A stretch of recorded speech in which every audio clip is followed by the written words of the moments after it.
All right. Welcome, everybody. Thank you for joining us for this virtual meeting of the Conservation and Natural Resources Advisory Council.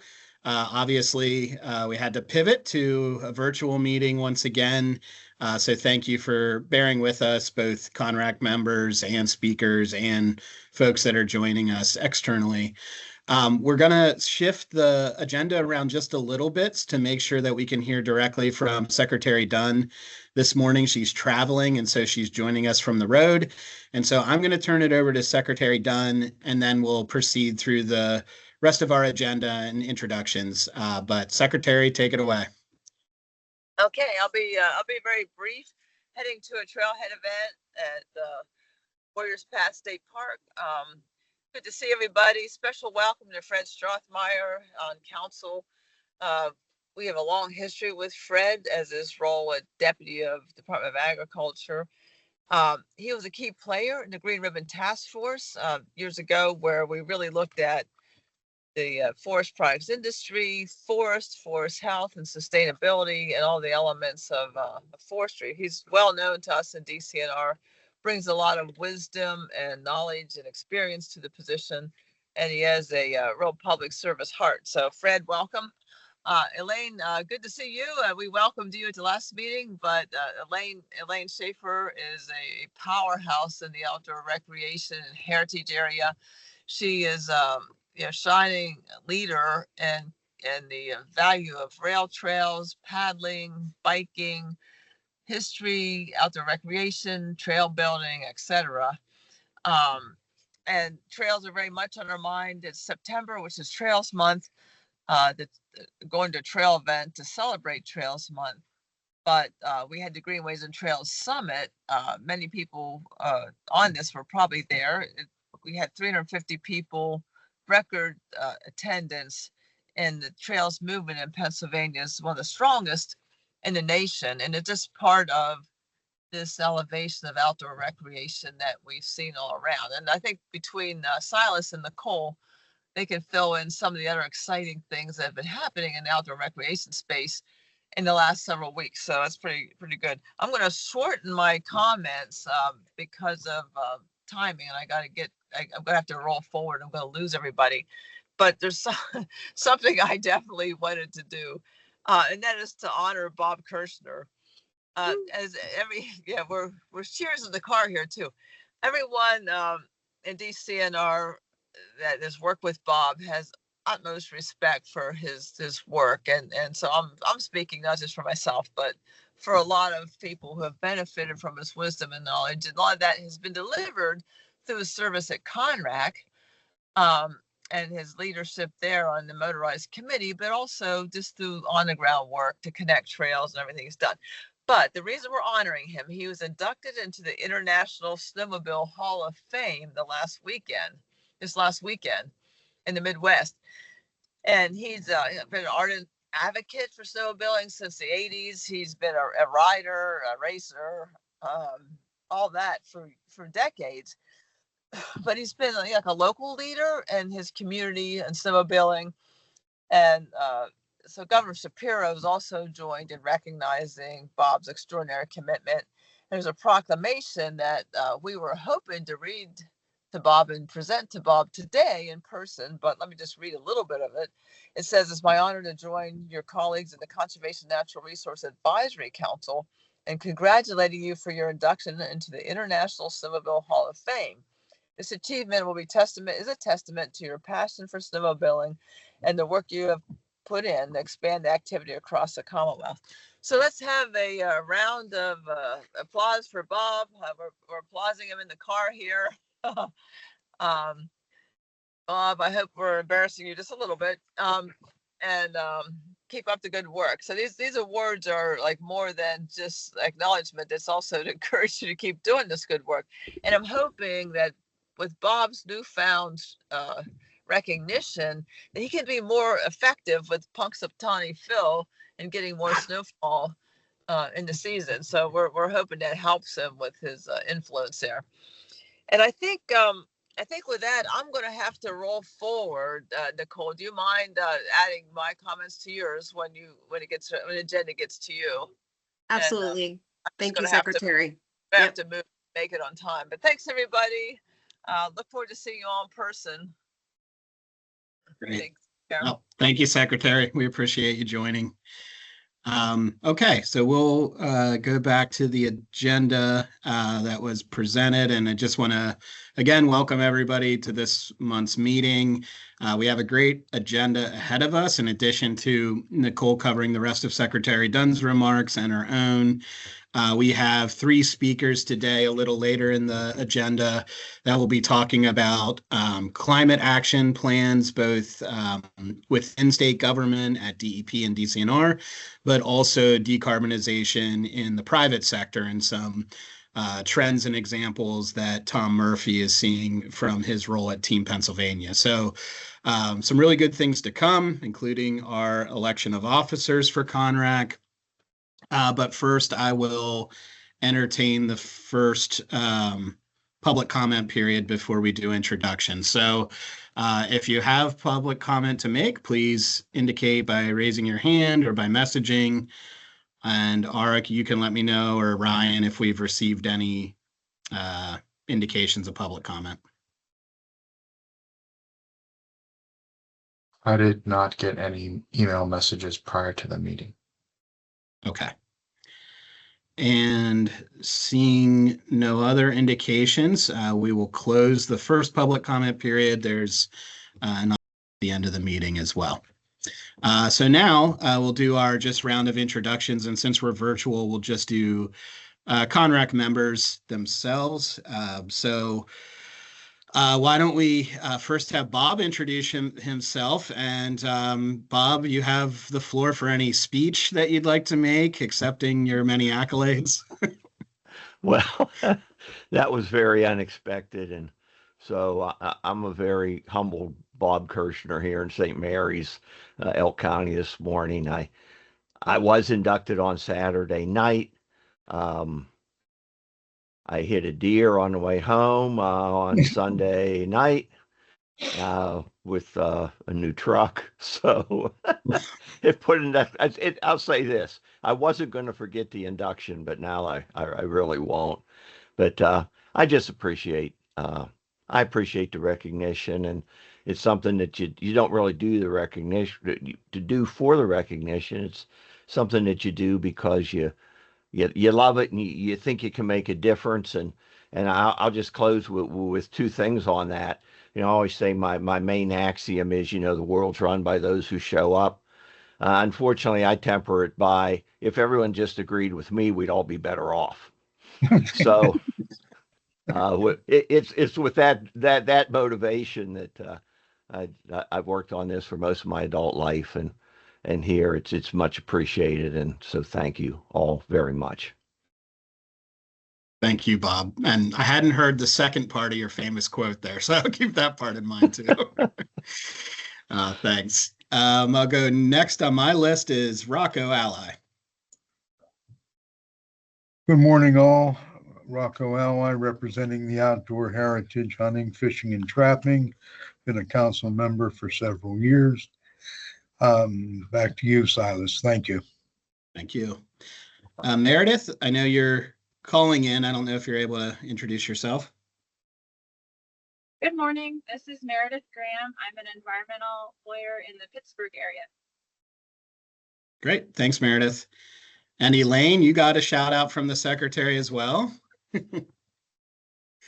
Hi, everyone. I'm Elaine Schaefer. I am the executive director of the Schuylkill River Greenways National Heritage Area, which is 5 counties: Philadelphia, Chester, Montgomery, Berks, and Schuylkill. I live in Delaware County, and I am a second-term council person in Delaware County. And this is my second meeting. Yeah, still new. Thanks, Elaine. Tanya Brown. Good morning, Tanya Brown, previous presidents of Pennsylvania Park and Rec Society, Central Pennsylvania Park and Rec Director for over 25 years, and really just enjoy programming for young children and getting them outside. Excellent. Thank you. Janet Sweeney. Good morning, everyone. Janet Sweeney. I am a vice president with the Pennsylvania Environmental Council out of our Northeast office. And welcome, Elaine. Thanks, Janet. Sierra Fogel. Hi, Sierra Fogel here from Jim Thorpe with Pocono Whitewater and Pocono Biking. We're a DCNR concessionaire in Lehigh Gorge State Park. Great. Thanks, Sierra. Thad Taylor. Good morning, everyone, and congratulations, Bob. I'm Thad Taylor, forestry consultant and timberland appraiser from Potter County, Pennsylvania. All right. Thank you, Thad. And last but not least, Fred Strathmeyer, our newest CONRAC member, as you heard the secretary say. Welcome, Fred. And if you don't mind just giving a little extra introduction of yourself and your many career areas of expertise that we can see in your bio. Welcome. Thank you. And again, congratulations, Bob. So I think some of you know me. I was deputy secretary over at Ag for the last 10 and a half years. Plant industry was one of the deputates that I had, and also the Hardwoods Development Council, worked closely with them. Currently I retired from the state on May 30th, and on June 2nd, I decided to come out of retirement and took the job as the executive director for the Pennsylvania Forest Products Association. A little bit more on me is to simply say that I've been a business guy for 40 years, family business down in York County, Christmas trees, nursery stock, landscaping. So I've had both sides of the fence, and I hope that, with that, I can bring to this group, some hopefully some ideas and some passion that Bob, I know I've worked with Bob, I've worked with Thad and a few others on here, Nicole. So I see a lot of familiar names, and that's a good thing. So again, look forward to working with you. I'm still pretty green, only 90 days into the job. So again, I appreciate being on this council, and I'll go from there, this committee. Thanks so much, Fred. And I got to say, our family has a Strathmeyer Christmas tree in our living room every year for the holidays. So we appreciate the work you do. Okay. And did I miss any other members? I don't think so. And just for the record, I know Geraldine's joining us a little late, and maybe others are tuning in. So there could be other CONRAC members joining us. With that, we will seek approval of our prior meeting minutes. You should have received the minutes in your packet sent a couple weeks ago, and we will take any revisions or comments on the minutes, and if there are none, a motion to approve. Silas Rocco, I motion to approve the minutes of the previous meeting. Okay, a second. I'll second. Elaine, thank you. All those in favor of approving the minutes, say aye. Aye. Aye. All right, our minutes are approved. Thank you. And we'll move into a council report now. And just to remind you, I typically offer a couple general CONRAC comments, and then we'll move into our working groups. And if your working group has an update, great.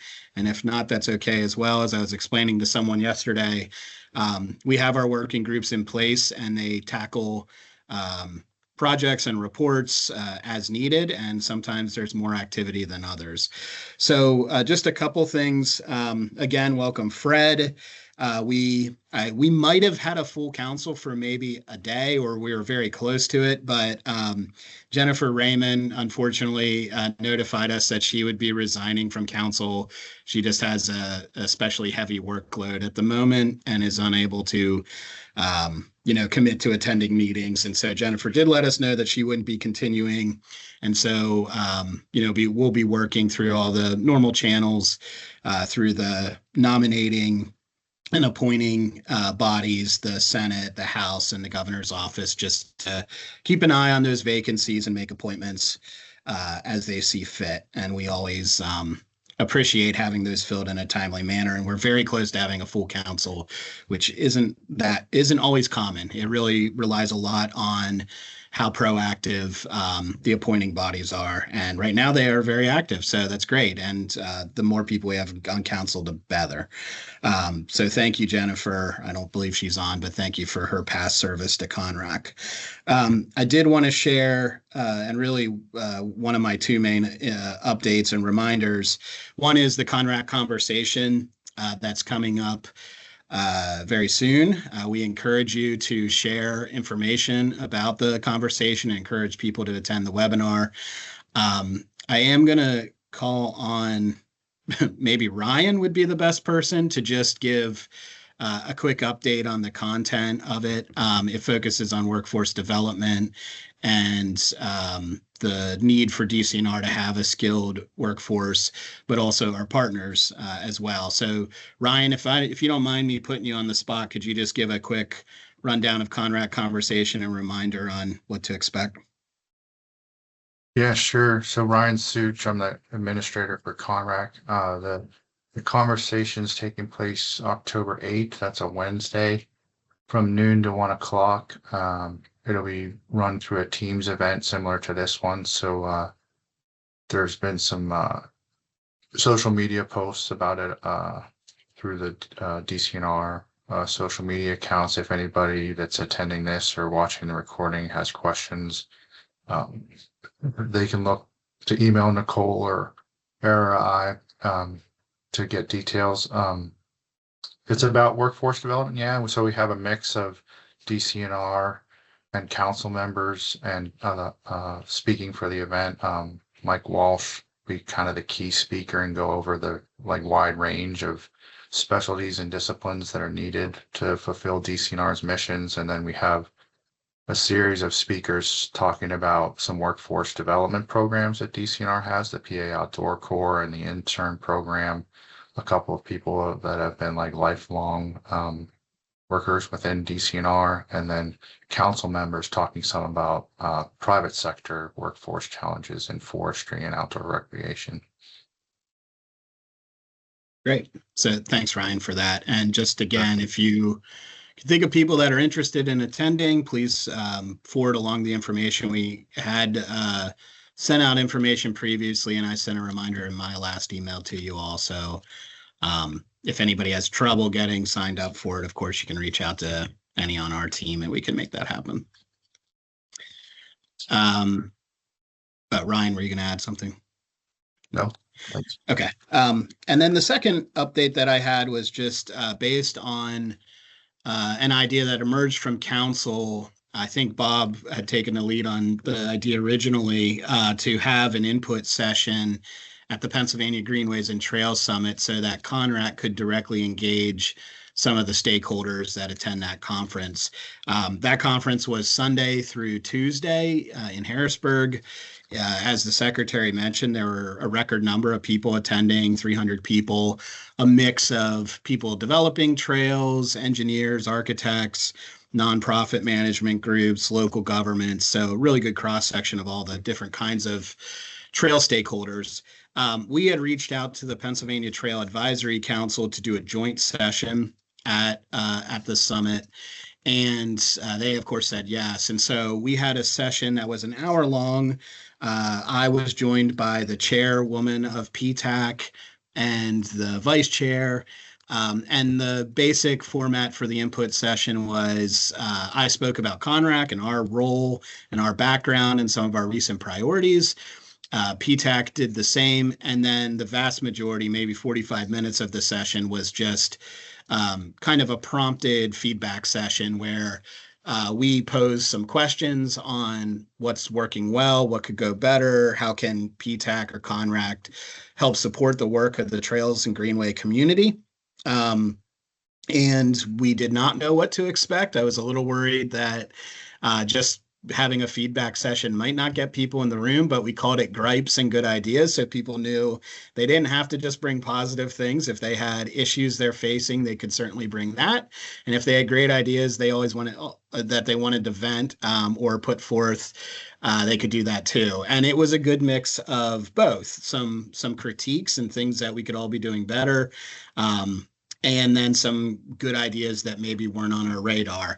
And although we captured a bunch of notes from the session, and we can certainly share those, I just took a photo of some of the notes we had taken in real time. And just to give you a flavor of what we heard, some of the commentary was questioning how we better incorporate cultural resource management and historic resources into our trails and greenway work. Of course, many of us know that the infrastructure for many of our recreation sites, and especially rail trails, are former industrial heritage resources. And so although they're very popular for outdoor recreation, how do we make sure we're also being good stewards and good interpreters of those historic resources? Are there things we could be doing through our grant program or grant guidelines to help reinforce that? And that led to a discussion of just how often we engage with the Pennsylvania Historical and Museum Commission, and the ongoing intention, although the agency coordinates with PHMC, of some of the advisory groups to coordinate with PHMC as well. There was also folks in the audience who organize events on state forest and state park land. And they commented on the need to just better streamline and make more transparent the process for approving organized events and outings on state lands.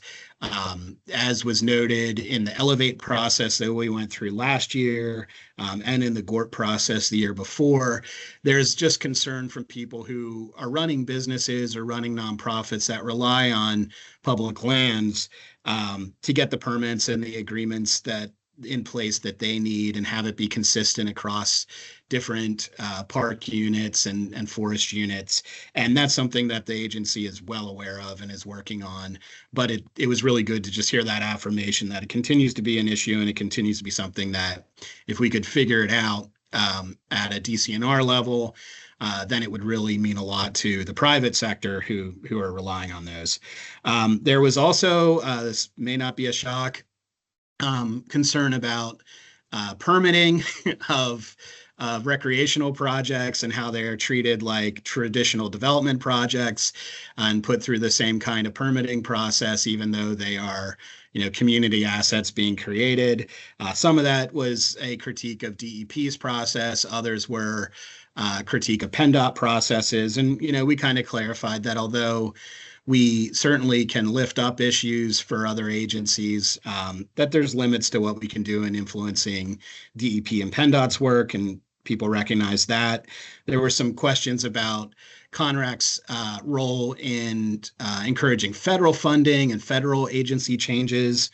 Again, we had cited the Duke MOA issue, which was, an issue beyond Pennsylvania that affected Pennsylvania that we got involved with, but that CONRAC's role is really advising the governor and the legislature and DCNR, not federal agencies.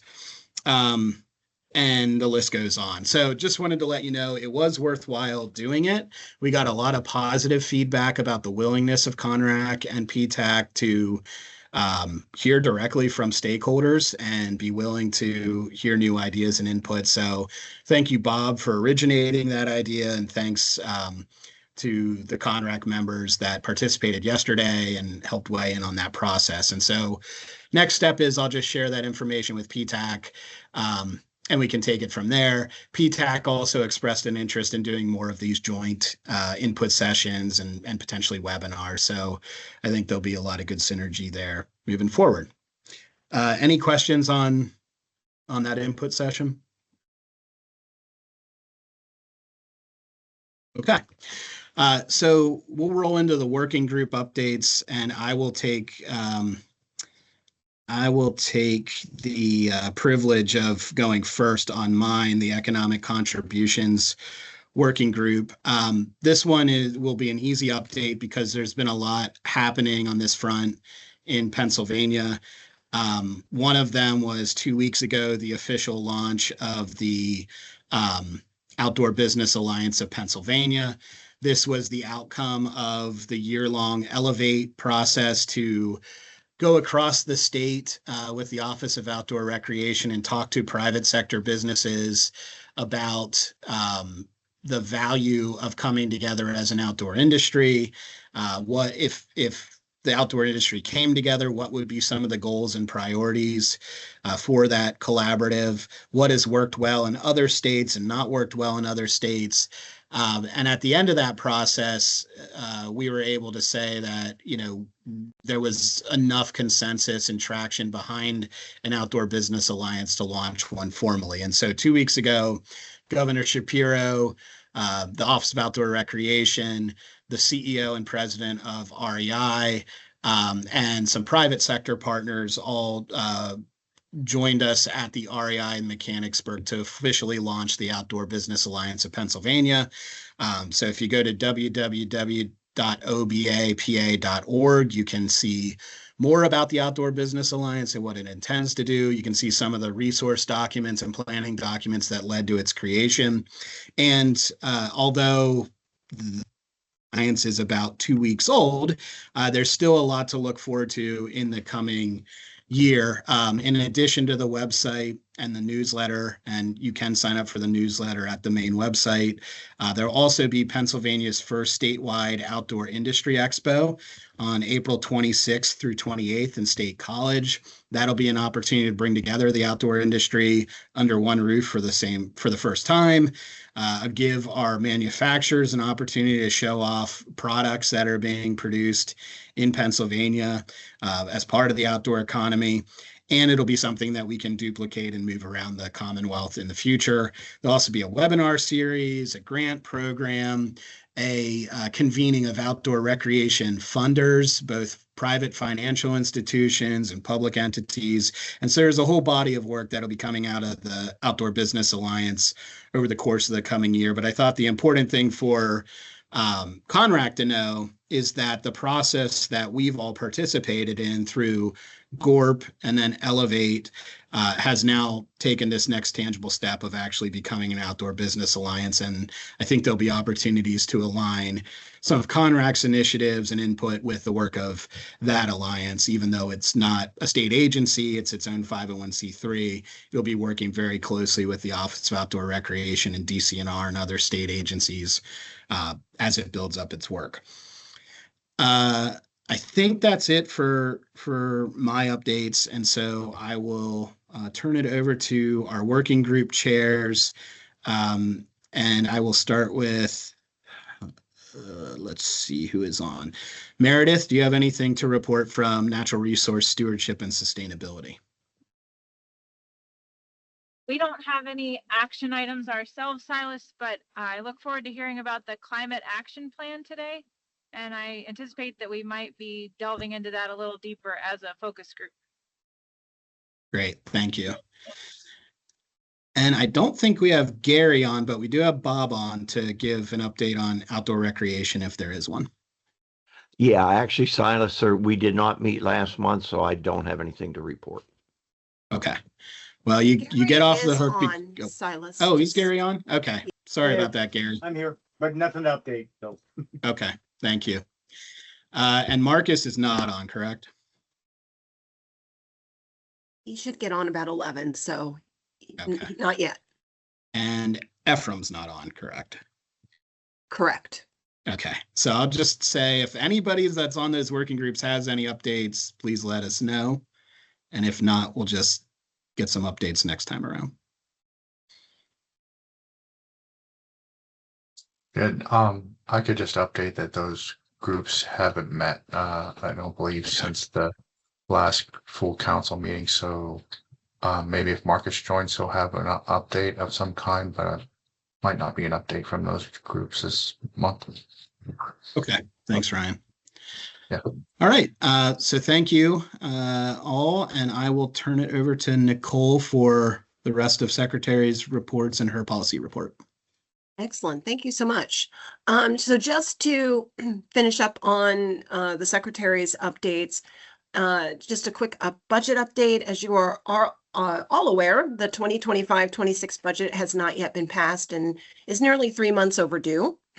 As you recall, the governor released his proposed $664.3 million cost to carry budget back in February, which would have supported inflationary increases in operational capacity. The budget would have established Pennsylvania's 125th state park, Laurel Caverns in Fayette County, as well as authorizing the transfer of Glenanoco Falls from the Game Commission to DCNR, with the expectation that safety improvements would be made to the trail over the course of the next few years, and it would be reopened as a part of the Lehigh Gorge State Park. So, of course, we're still hopeful that is in fact and does become a component of the budget that is passed. Due to the prolonged impasse, the governor's budget office has issued guidance to agencies in regards to purchasing, hiring, and travel. This includes a slowdown of hiring of all salaried and wage positions, with exceptions for positions that provide direct care to patients, residents, and clients in state-run hospital and facilities, positions engaged directly in law enforcement, corrections, and public safety, and positions directly responsible for receiving and posting revenues. The guidance also includes a non-essential travel ban for all agencies. A few other updates specific to forestry, wildfires, significant moisture deficits and lack of precipitation over the past 2 months are a cause for concern heading into the fall wildfire season. So we are anticipating a potentially active fall wildfire season and are making preparations to deal with those above normal wildfire occurrence and intensity. You may have seen yesterday that there was some social media post and a news release in regards to the PA Woodland Resilience Enhancement Network. So this is a program that would provide funding to Pennsylvania forest landowners to support forest management activities that advance forest health and stewardship. DCNR Bureau of Forestry is working with the Alliance for the Chesapeake Bay, has launched a program called the PA Woodland Resilience Enhancement Network, and the program offers reimbursements up to $25,000 to landowners to help improve the health and resiliency of our forests. The goal is to help foresters better handle threats like pests, diseases, and climate change. Timber harvests. The annual harvest allocation target, as many of you know, is 14,357 acres. Currently, we are at 78 sales and a total of 15,603 acres. There's been a recent uptick in no-bid sales. These have occurred mostly in sales which were heavy to low-grade saw timber and pulpwood volume. We are monitoring this closely through our forestry Bureau, and generally the bids have been healthy for most sales.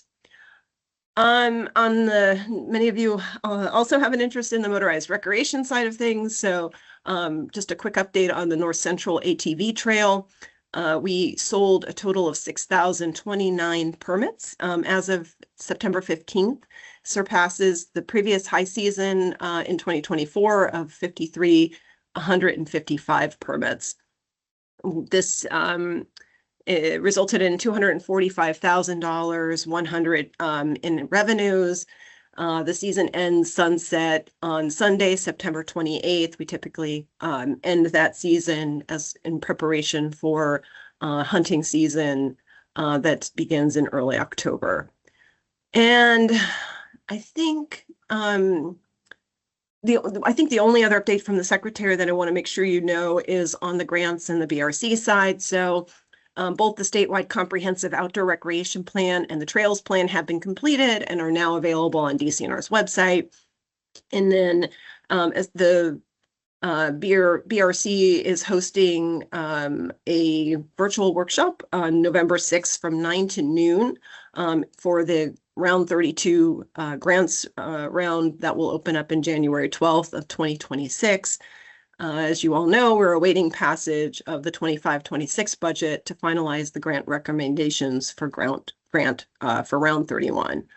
So I'll just pause there before I go into the policy updates, just to see if there are any questions from folks on all of that. I know that was a lot. Yes, Nicole, this is Rocco Ally. Sure. Do you have any information? There was a wildfire, Benezet, moving up towards the Elk Center. I understand it has been put out. Was there any significant damage, Elk Center or the viewing area? Particularly because now's kind of like their busy time. Certainly. I'm not aware of any significant damage to the facility itself, but I can certainly look into that, Rocco, to see if there are any additional updates that I can share with Conrac. Thank you. Sure. So, Nicole, can I ask one more question? Yeah, for sure. And sorry if I missed it, but if worst case scenario with the budget, do we still expect the land transfer to happen for Glen-Enoco? Just no money to improve it, or what's the kind of worst case scenario there? Yes. So we, as you probably are all aware, and I think as we've reported here at Conrac, the Game Commission did approve that transfer of the Glen-Enoco Falls parcel to DCNR. We've also have legislation that has been approved. There's still, it's a real estate transaction, so it does require some time to prepare. There's legal work that's certainly involved. That transaction certainly is happening. Obviously DCNR would need funding to make the necessary improvements to allow for that trail to be reopened. And we were always, it would just make it into a two-step process instead of getting it all done kind of at once. And yes, exactly. And honestly, that was, I think always the intention. The fact is that the budget was to some degree a down payment on, both the establishment of the park in Fayette County, as well as the improvements to Glen-Enoco, knowing that it's going to take a few years for those improvements to be implemented and for the trail to be safe enough to reopen to the public. Thank you. Hey, Nicole, this is Fred. Could you repeat those forest sales again? I certainly can. Yes. So again, the target is annual target is 14,357. And as of last week, we received the total has been 15,603 acres with a total of 78 sales. And you said that there were some sales that didn't come to fruition due to low-grade material? Correct. Okay. Thank you. Thank you. Any other questions on the secretary's comments? So moving into the policy update, again, just want to welcome Fred. I'm so glad you are here on council. We look forward to certainly working with you in your new role. Also want to thank Jennifer Raymond for her service. Just wish her luck as she continues to support equitable outdoor recreation opportunities through her new position. Again, congratulations, Bob. So again, this is the lovely governor's declaration that we have for you. Our hope was to present it to you in person. We even were plotting to give it to you at the summit yesterday at lunch, but that didn't work out. So we will get this to you, Bob, but just know that we are, just very, very excited to share the celebration. So thank you for all your great work. Well, so as in the Secretary of Board budget noted, the budget negotiations continue. So we are, certainly looking to see what happens in the coming weeks. And Eric, in his ledge report, can share, what when the legislature is coming back in session, and what might be occurring in the next week or two. A quick update on Sunday hunting. So we did a presentation for our advisory councils a few weeks ago. As you recall, DCNR state forest lands will be open Sundays for hunting per the new Sunday hunting law. In state parks, Sunday hunting will remain open on the 3 Sundays that were established by the Game Commission in the 2024 and the 25 season. These include November 17th, November 24th, and December 1st. This decision is due to a variety of factors, but primarily due to state parks being more concentrated on smaller parcels and welcoming a larger number of visitors, and in some cases being in close proximity to populated areas. The Bureau of State Parks will be evaluating rules and regulations for Sunday hunting and trapping for next year and future hunting seasons. The intention really is to ensure the utmost safety for all visitors and adjacent communities. So stay tuned on that. So I'm going to pause there because I am going to open up a PowerPoint presentation. I want to provide you with another policy update. But before I do that, any other questions on what I just shared?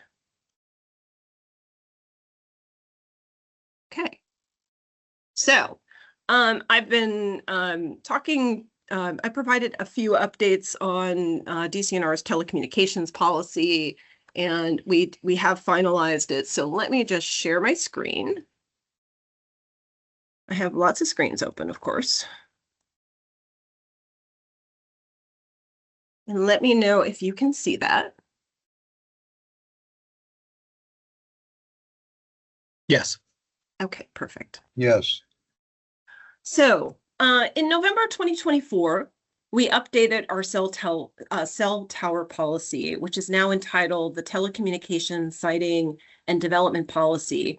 And this was really to address the ongoing demand for siting telecommunication infrastructure and to codify our partnerships with the Department of General Services, Office of Enterprise Wireless Services. So telecommunications infrastructure has historically referred to cell towers. However, this policy also includes the siting of linear infrastructure, such as cable. In these past few months, we've been working on the implementation strategy of the policy that allows for a more streamlined review process and improved coordination across all agencies. So just a little bit of background, DCNR has over 340 telecommunication towers on state parks and state forest lands. During the late 1990s and early 2000s, the department was receiving a number of requests to build towers from the private sector that didn't meet DCNR's public safety or public benefit standards. So what was happening more often than not is that a private trading company was coming to DCNR to site a tower with the hope that they could make financial transactions milliseconds faster. So it was during this time that then DCNR Secretary John Oliver, under Governor Tom Ridge's administration, signed a moratorium to prevent this type of proliferation of towers on DCNR lands. That moratorium has been in place until the new policy was signed by Secretary Dunn last year. There have been towers built over the years that certainly support our public safety infrastructure, including during the period in which the moratorium was in place.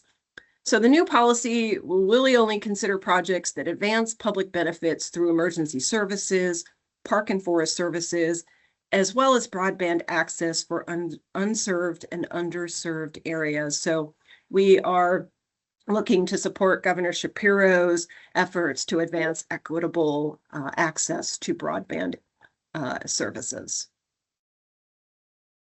So this policy is intended to guide and inform the department in regards to the planning, siting, and installation of telecommunication towers and related infrastructure on DCNR lands. DCNR will uphold its trustee responsibilities in siting this infrastructure and will remain consistent with the public trust established through the Environmental Rights Amendment. That means any monies that are derived from the siting and development of this infrastructure will return to the trust.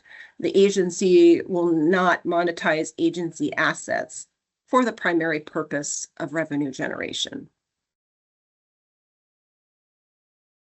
So as I noted, the policy directs DCNR to allow for telecommunication infrastructure that meets a certain public benefit criteria. We have a higher bar to reach for new tower applications.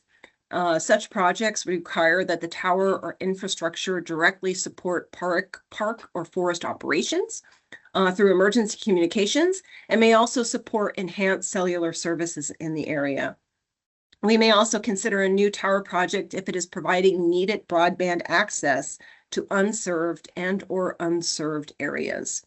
Co-locations, which use existing towers and/or right-of-way infrastructure, prioritize projects that provide public safety service that directly supports park and forest operations, broadband access and coverage to, again, unserved and underserved areas, and enhanced cellular services. We are looking to, again, optimize public benefit when considering telecommunication projects on DCNR lands.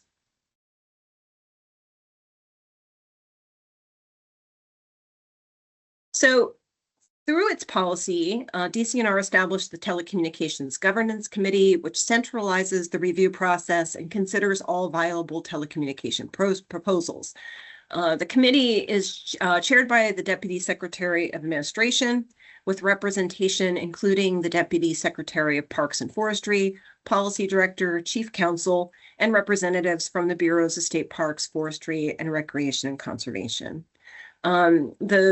The TGC also has representation from the DGS Office of Enterprise Wireless Management, which is the office that has been designated by the governor's office to help manage applications that are coming in for these types of telecommunication projects.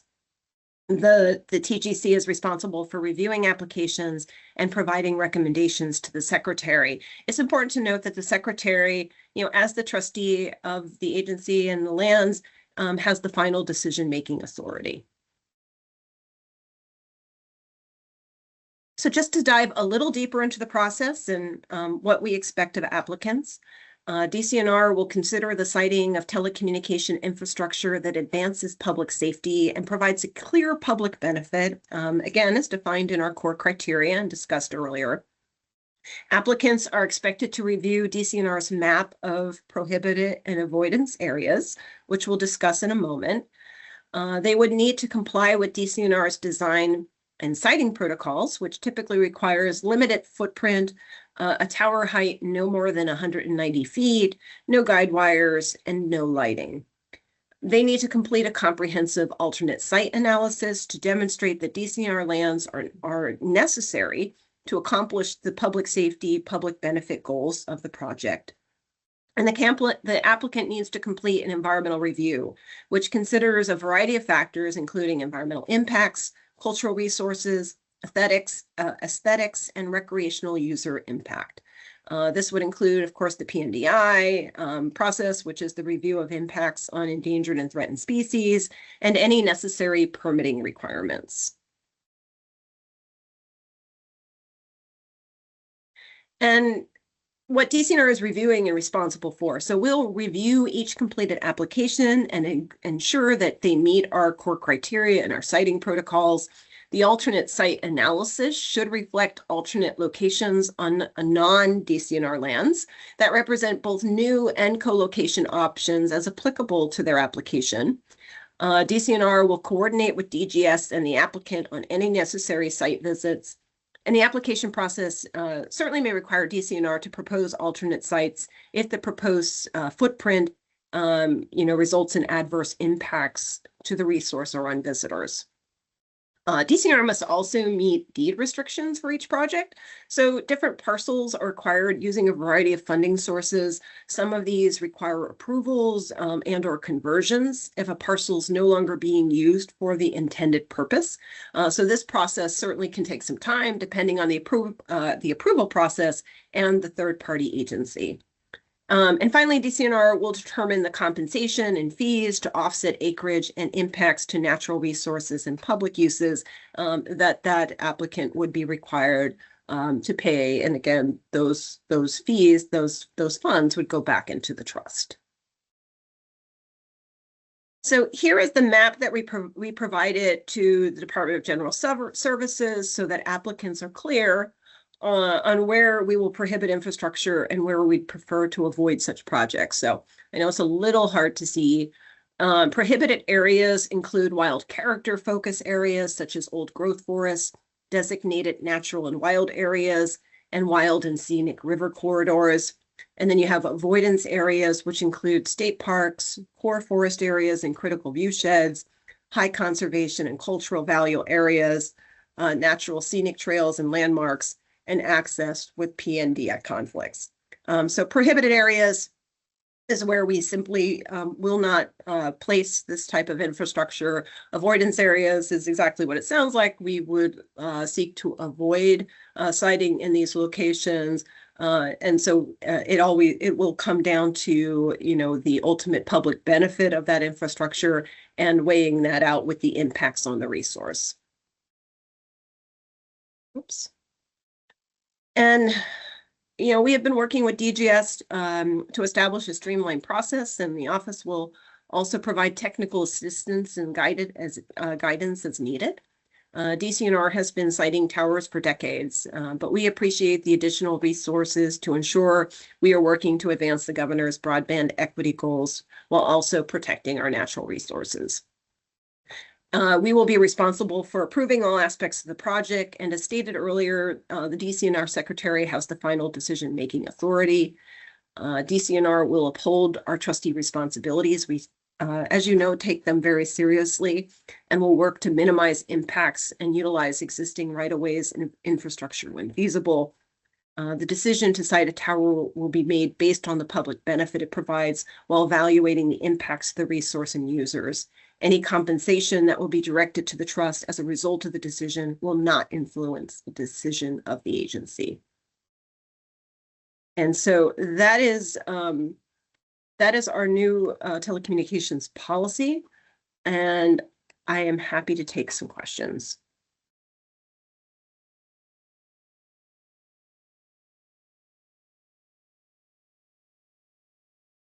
Nicole, this is Fred. Just quick, this is all on your website then?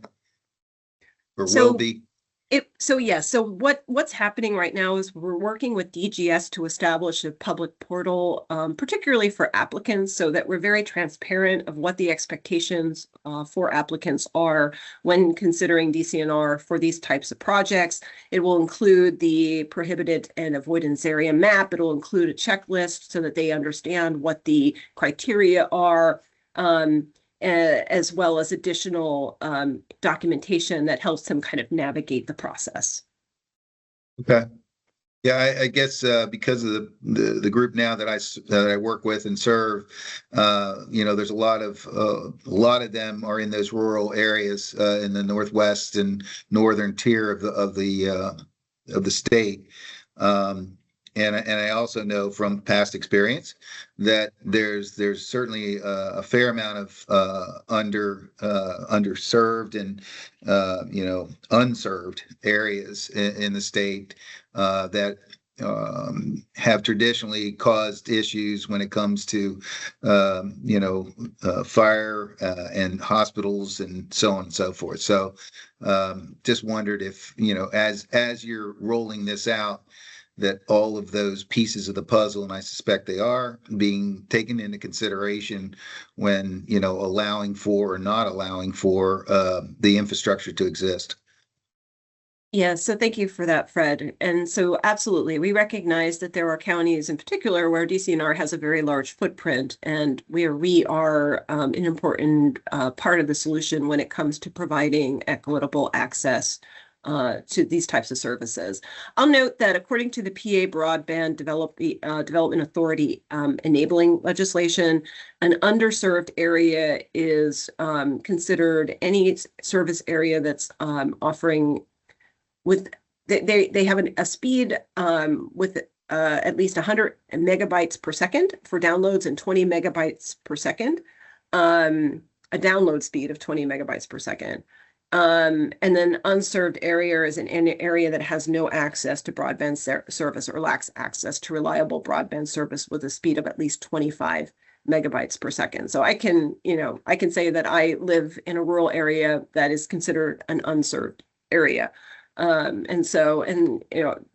is funding that is being distributed through the federal government now through the Broadband Authority. Those applications are being reviewed, and so that is obviously a part of the consideration as well in terms of how these projects are going to really better serve, for the most part, the rural parts of Pennsylvania. Thanks. Appreciate it.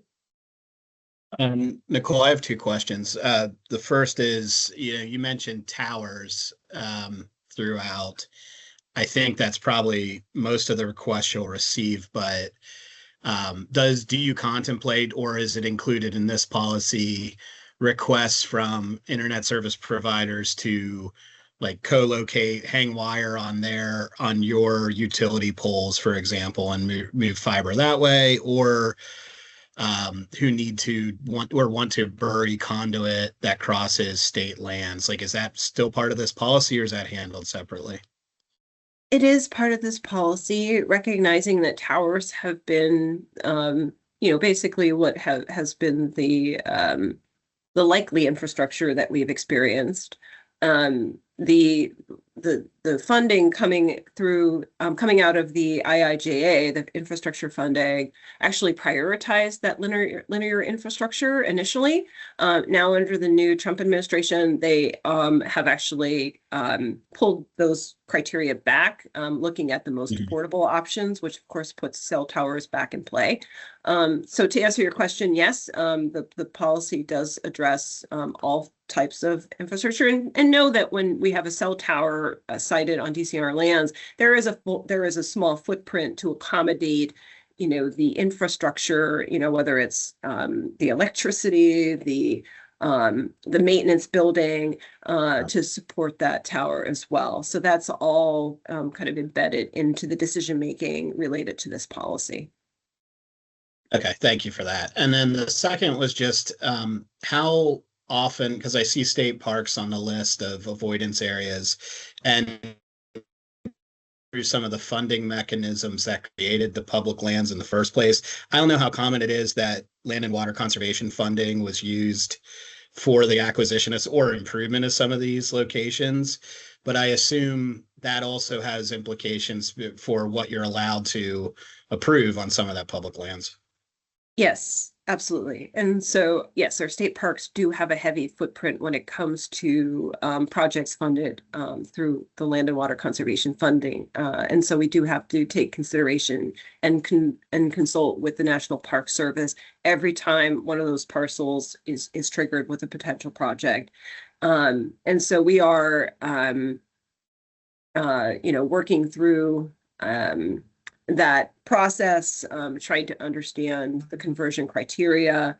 And we also hope to have some transparency around that as well, and trying to help applicants navigate where these parcels are located. That's a huge task at the moment, but it's certainly on our to-do list. Okay, great. Thank you. Any other questions for Nicole?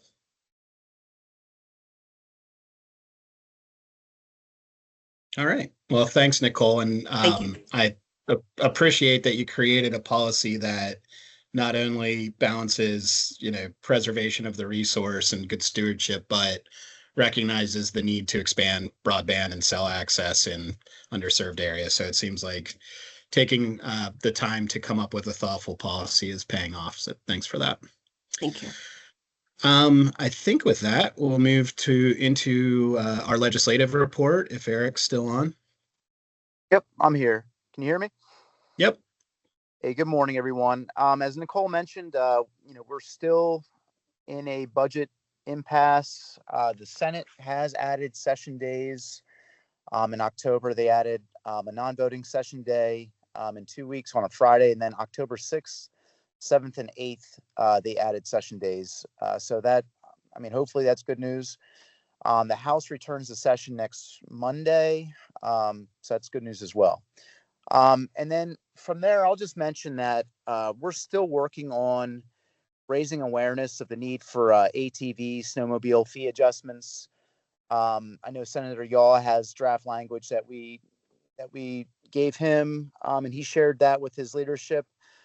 We're hoping possibly to get it into the fiscal code. I'm not sure if that's going to happen this time around, but we're still beating that drum right now because our fee, or the fee the fee adjustments haven't happened since 2001, and I know some of the programs are struggling right now with the lack of funding, especially our snowmobile operators. So snowmobile clubs are struggling, I think, right now because there's no funding for groomers, and that's not good. So that's it. That's all I got. Hope everyone has a good day. If you have any questions, I'll take them right now. Thanks, Eric. Any questions on any of those updates?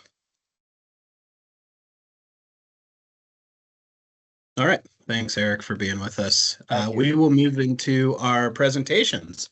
And in going off the list here that we have on the agenda, I will introduce Lindsay Byron, who is the Environmental Group Manager for DEP's Energy Programs Office. And you can take it away. Hi, good morning. Morning. Shall I share my screen or do you all have a presentation to pull up? I think we can do it either way you prefer, but it looks like Aura's going ahead and sharing it.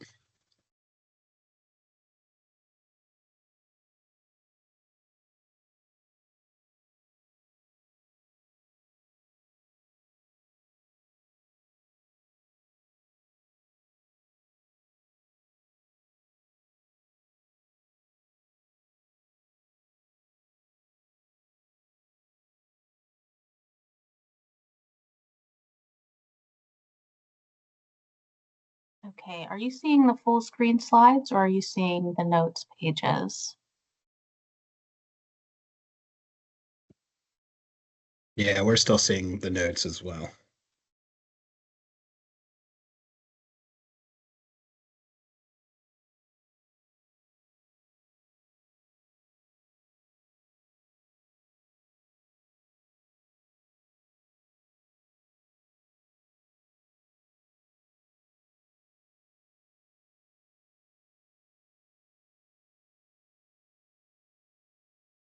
Lindsay, you just want to share yours?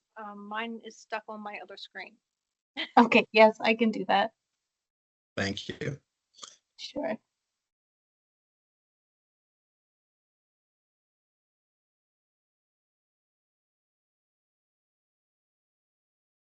All right, how's that look now? Looks great, Lindsay. Okay. Thank you for bearing with me, folks. All right, good morning. Yes, I'm Lindsay Byron. I'm with DEP's Energy Programs Office, and I lead our climate change program. And what that program is, it was established by the Pennsylvania Climate Change Act, Act 70 of 2008.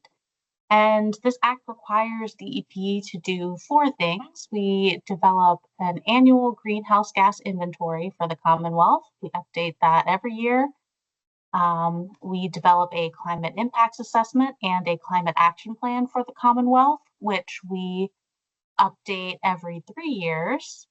And we administer a climate change advisory committee, which currently is meeting bi-monthly. And our next meeting is October 21st. If anybody is interested in tuning in, it's available via Microsoft Teams as well. So first of all, why do we need a climate change program?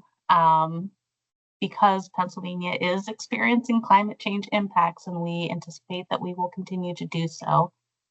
Our most recent Pennsylvania Climate Impacts Assessment was published, it was prepared in 2024 and published earlier this year in April. It identifies updated modeling projections for climate hazards, conducts a risk assessment for those climate hazards, and categorizes risks for 7 different impacts categories listed here. We look at human health, forests, ecosystems, and wildlife. There's a couple typos on this slide. I apologize for that. Agriculture, we look at impacts to jobs in Pennsylvania's economy, recreation and tourism, specifically environmental justice and equity, and also Pennsylvania's built infrastructure. And I've lost control of my slides.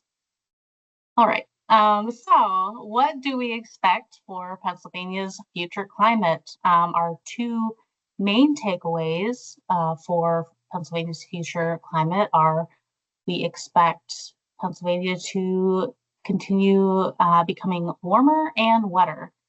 And this means not only increases in average temperatures across the state, but increases in extreme temperatures as well. So this series of maps is showing days per year with temperatures exceeding 90 degrees Fahrenheit for our baseline period of 1971 through 2000, our near-term period, which represents more or less where we're at today, and mid-century for the period between 2041 and 2070. And as you can see, we are already experiencing a greater number of days with extreme temperatures, and we expect this to increase into the future.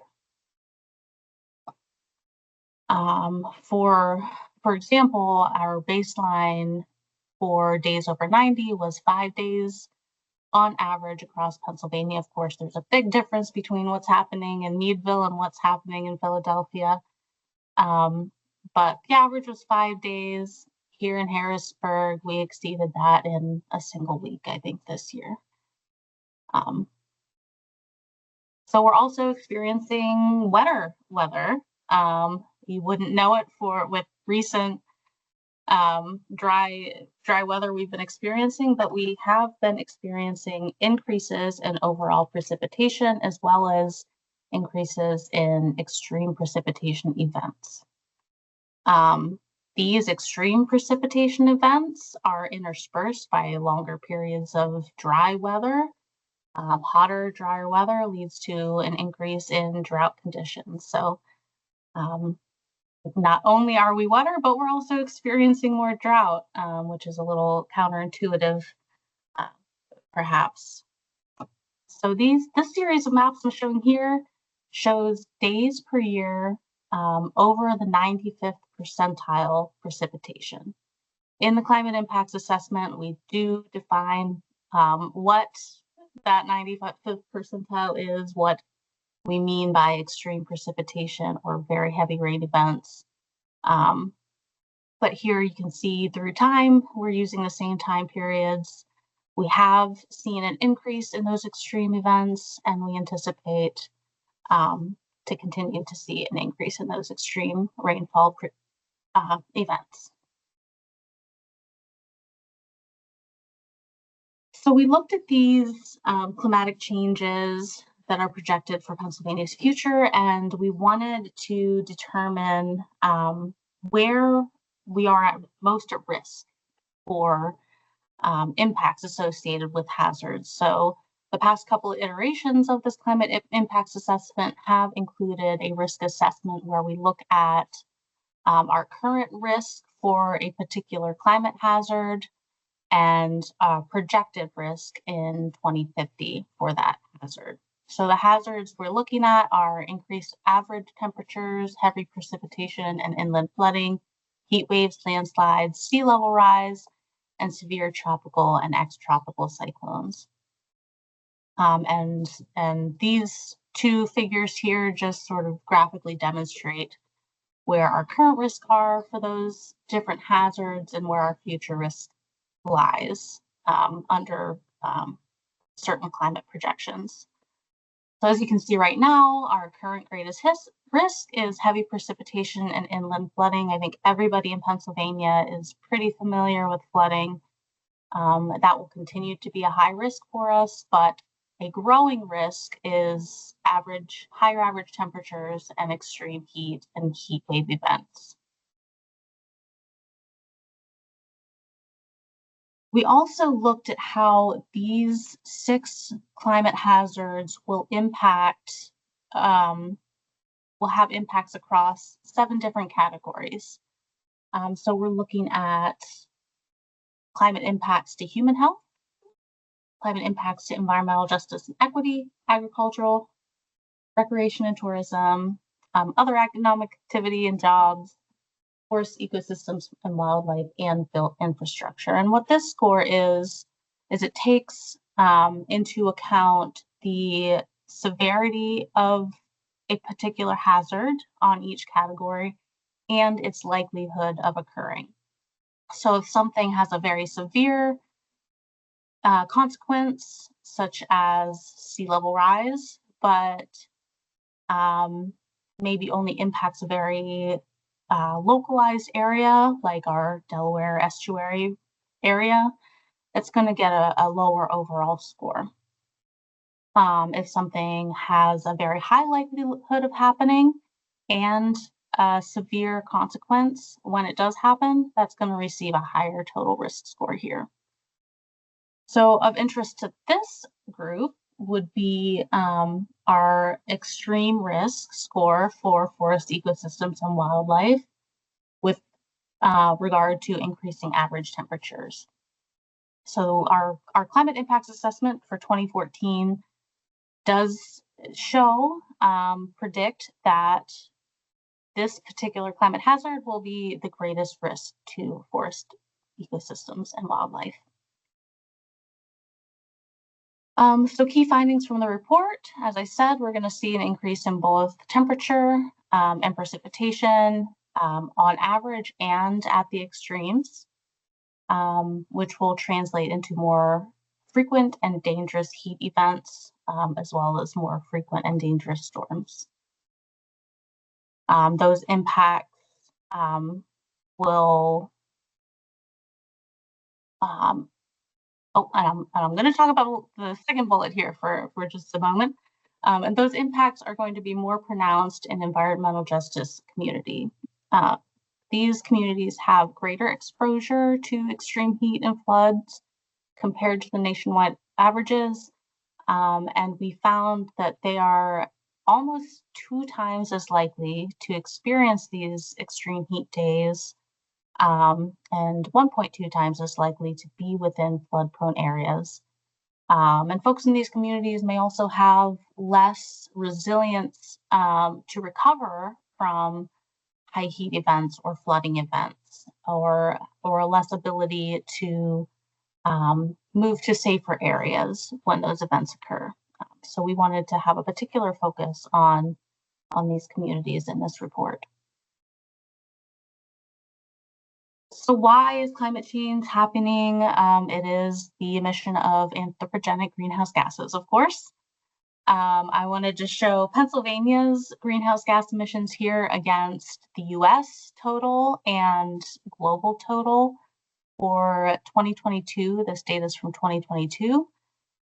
So this pie chart on the left is where Pennsylvania and the United States fit in the global greenhouse gas emissions picture. And then on the right, where Pennsylvania fits in the US greenhouse gas emission picture. So we are not an insignificant amount of the total greenhouse gas emissions in the US or globally even. Pennsylvania is between 4th and 5th place in terms of greenhouse gas emissions nationally, depending on the year. And where those emissions come primarily are from 3 large sectors: our industrial sector, our transportation sector, and our electricity production sector.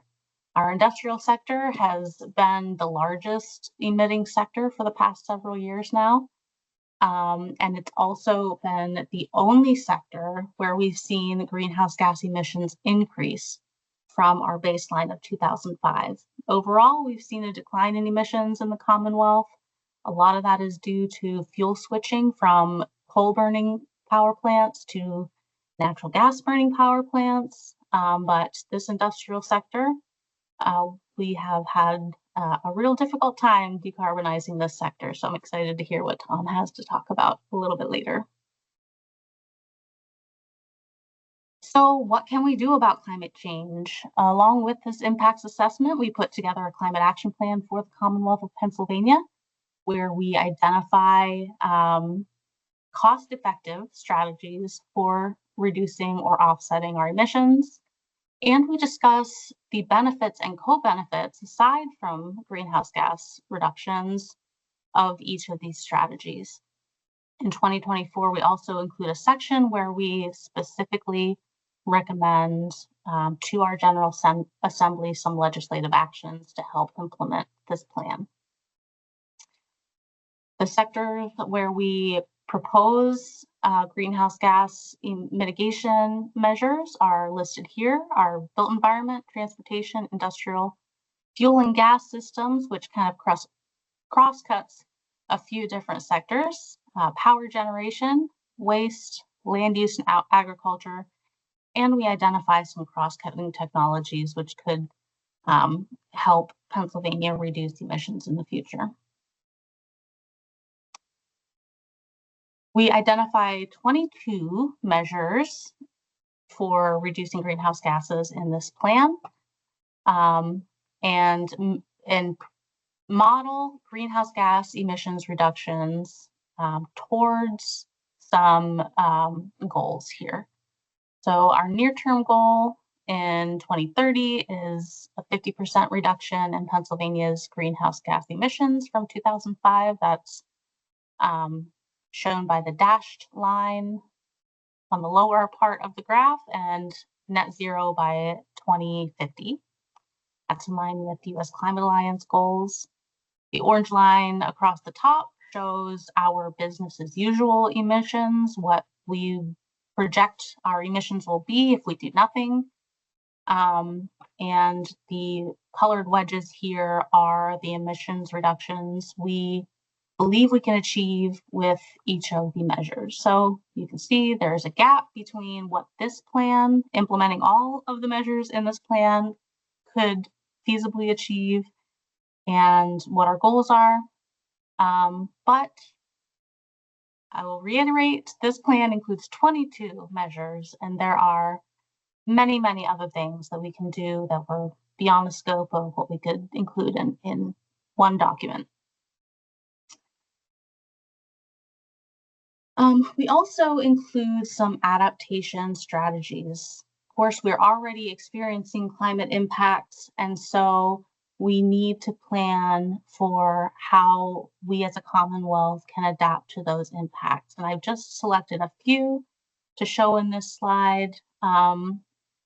Things like local adaptation planning. We can help localities, municipalities, and incentivize them to do adaptation planning and resilience planning on the local level. There are a lot of nature-based solutions that can be implemented that can help increase resilience and reduce risks to our ecosystems and our infrastructure and residents of Pennsylvania. We can evaluate for equity concerns in our implementation of not only our mitigation measures, but identifying where people are going to feel these impacts and hazards most severely and focus resources there. And we can focus on climate resilient design for our infrastructure. And with that, I will say thank you and I'll turn it back. And I'm always happy to be contacted if anybody has questions about Pennsylvania's Climate Action Plan. Great, thank you, Lindsay. And I think in the interest of time, we're going to do all three presentations and then we'll take questions following the presentation. So if you have a question, please hang on to it. And I will now turn it over to Greg Zarnacki, who is DCNR's Director of Applied Climate Science. Thank you, and I'm going to attempt to share my screen here. Can you see a PowerPoint? Yes, we can. Okay, let me see if we can get it in presentation mode here.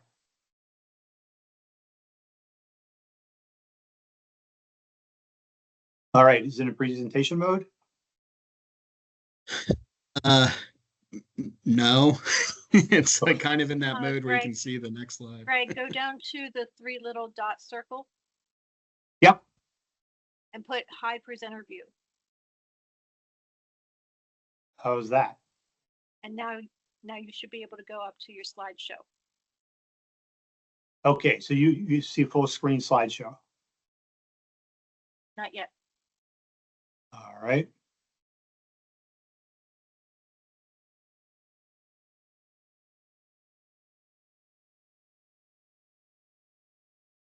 Let me try something here.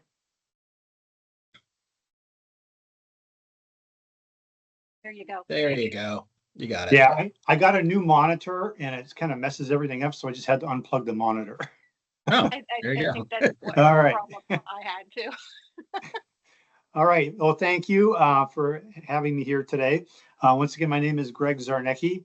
I am the Director of Applied Climate Science for DCNR.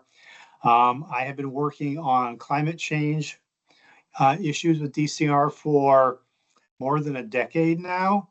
And this will be my final presentation because I retire at the end of next week. So I guess I saved the best for last in saving CONRAC for my last presentation. All right, so you're going to hear some similarities between what you heard from Lindsay and what I'm going to talk about, which is good, right? It should be that way. But I'm going to kind of focus in on three interrelated things. One is our greenhouse gas inventory. Another is our climate action plan. And then another is something you probably have not heard about because it's brand new and we haven't really rolled it out yet. But it's called Forever Green.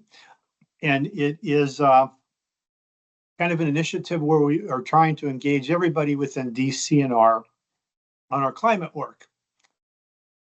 So you've probably seen some of this information before, but over the past decade, we have done a lot in terms of renewable energy and in terms of reducing our greenhouse gas emissions, lowering our carbon footprint.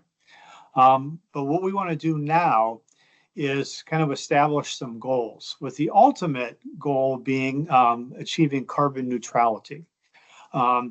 So in order to do that, you kind of have to know where you are in terms of your emissions. So you have to measure it so you can make a kind of a logical step to what your reduction strategies are going to be and what your goals are going to be, and be able to measure that. And so we have done for the first time a greenhouse gas analysis. And so we completed this earlier this year. And what we did was we partnered with Penn State sustainability folks, and they work with an organization called ICLEI, which is the Local Government for Sustainability nonprofit. And ICLEI developed a software program called ClearPath. So we worked with 2 faculty members and 3 students at Penn State and a small but very dedicated team of folks within DCNR to kind of establish a baseline for our carbon footprint. So we chose the year 2022 and used a lot of different data sources, as well as a survey that we sent to every park and every forest. And we got a response from every park and every forest, which was, really great. So we really got good buy-in on this. And so the results of that, first, let me explain kind of how we went about it. As you may know, when you look at greenhouse gas emissions, there are like 3 scopes: Scope 1, Scope 2, and Scope 3. So we focus on Scopes 1 and 2. So Scope 1 are direct emissions from sources that we own or control. So it looks at things like burning diesel fuel in our equipment, or, the fuel that's used to heat our buildings or to power our vehicles. Those are Scope 1 emissions. Scope 2 emissions come from purchased energy. And so needless to say, we have quite a bit of that as well. And in Scope 3 emissions, which we didn't touch on except in one category, which I'll mention here in a minute, Scope 3 emissions are basically any kind of indirect emissions related to operations and activities. And I'll talk about that a little bit more in a minute. But the end result, which you can see in the pie chart here, is we have like two major areas where our emissions come from, and that's from our vehicle fleet and from our buildings and facilities.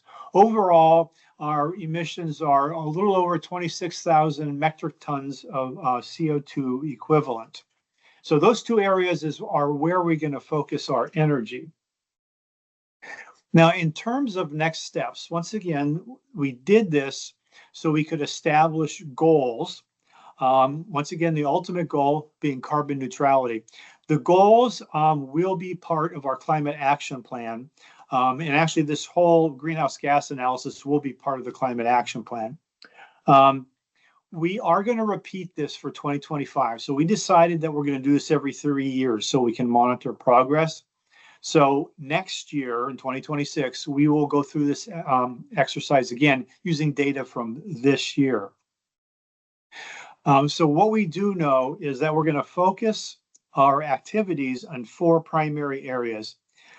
Energy efficiency in our facilities, which we've been doing all along through the GIZA process. Electrification of our buildings, electrification of our vehicle fleet, and clean electricity procurement. We're also going to attempt to improve some of our data quality because we found a lot of gaps and some contradictions in data. So cleaning it up will probably help quite a bit. And we hope to be able to include at least some of our Scope 3 emissions. So let me talk about Scope 3 emissions a little bit.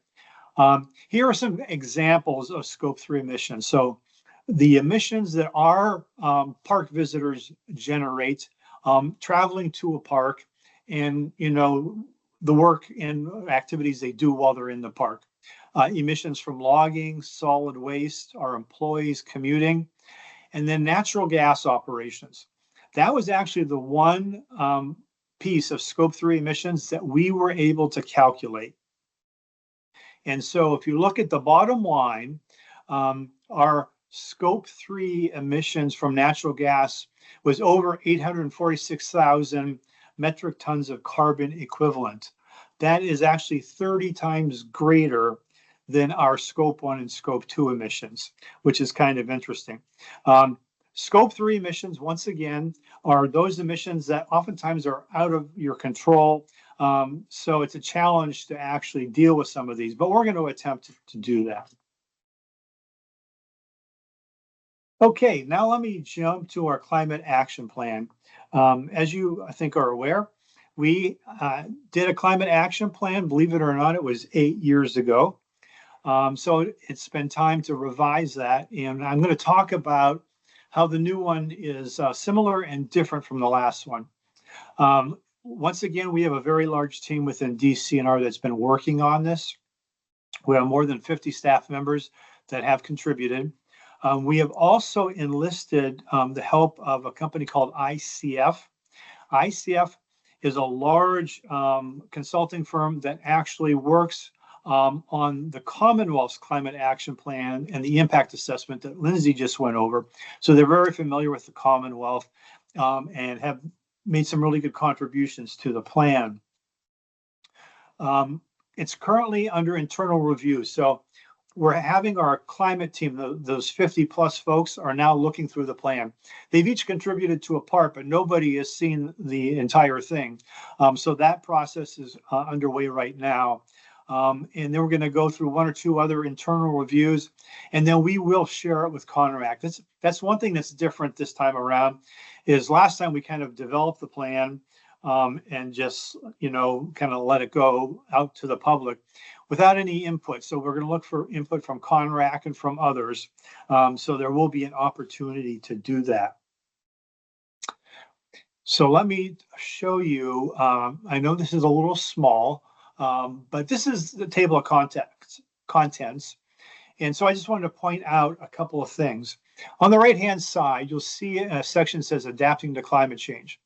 That is essentially what we did the last time. It's still a big component of this plan as well, but it's each of the bureaus has identified the climate impacts and the activities or actions they can take to address those. So that is still there, but we've added a bunch of different things in addition to that. So for example, there is a section on vulnerable communities and populations. In our appendices, we have once again worked with the U.S. Forest Service to look at what trees potentially will do well and not do well under climate change scenario. And it's much more detailed than last time. If you look at the last plan, it was about 70 pages long. This one is 144 pages long. So there's a lot more information in this one than in the last one. So let me give you a few examples of that. And I can only touch on these very briefly because we don't have a whole lot of time here. But let's talk first about the climate impacts section. This is much larger and much more detailed than last time. Last time we had kind of just touched on it superficially. And in terms of the landscape level that we looked at physiographic provinces, which are really big chunks, if you will, of the landscape. This time we went to the Bureau of Forestry and the Bureau of State Parks and asked what landscape level analysis would be most useful to you. And their response was ecoregions. And so we asked ICF to look at all the various climate impacts and do some modeling on ecoregions. And so that's what you see here. So it'll be a lot more useful to identifying impacts for individual parks and forests because of the way it's structured now. So on the left is the number of hot days per year. On the right, precipitation. So this is something you saw when Lindsay was giving her presentation, but ours is based on ecoregions. Okay, let me now touch on a couple of things that were not included in the last plan. Outdoor recreation has its own section. And, you know, there's going to be some good positive and negative effects on outdoor recreation. Negative effects, obviously, winter-based recreation is going to be challenged.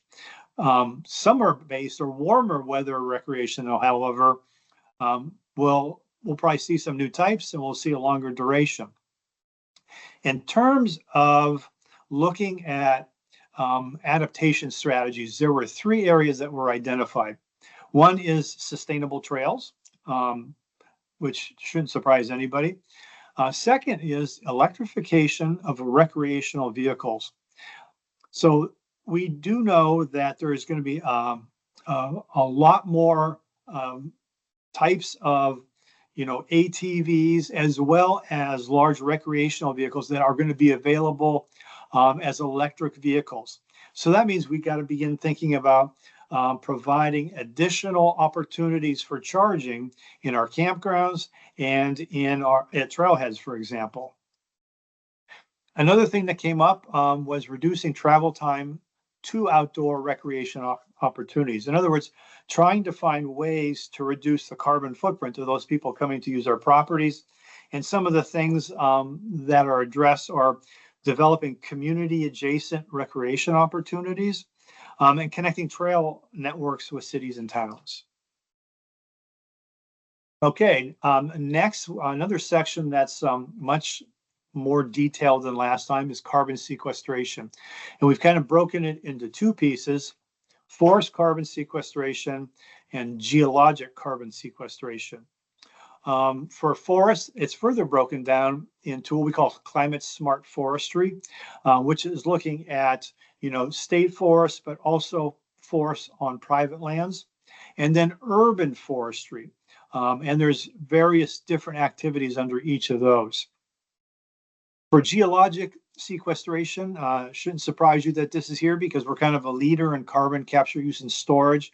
There are a number of things you see there that are recommendations. The first one, developing a geologic carbon storage policy, is interesting. That's kind of ongoing right now. The idea there is to balance the need for carbon storage with conservation of land and natural resources. Another new section that we did not have last time was looking at human health. This is primarily for our staff, but visitors as well. And it's focused on three different areas. One is extreme heat, because we're seeing a lot more of that now. A second is air quality, and that's really been kind of brought to the fore because of some of the incidents that we've had with really bad wildfire smoke coming out of Canada. And then vector-borne diseases, both mosquito-based and for ticks. And here are some of the recommendations we have, excuse me, for human health. Another thing that we have this time that we did not have last time are metrics. So we're going to be measuring some of the activities. And I don't have the list here for you, but I'll just give you one or two examples here. For parks, one of the metrics is going to be to educate 120,000 visitors about climate change over the next 6 years.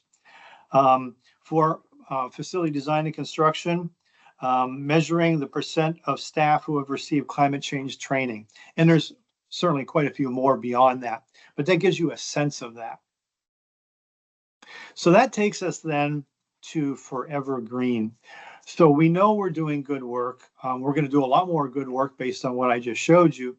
But one thing we weren't good at was engaging all of our staff and understanding what we're doing, why we're doing it, and how they fit in. And so that's where our Forever Green initiative comes in. Once again, I mentioned ICF earlier.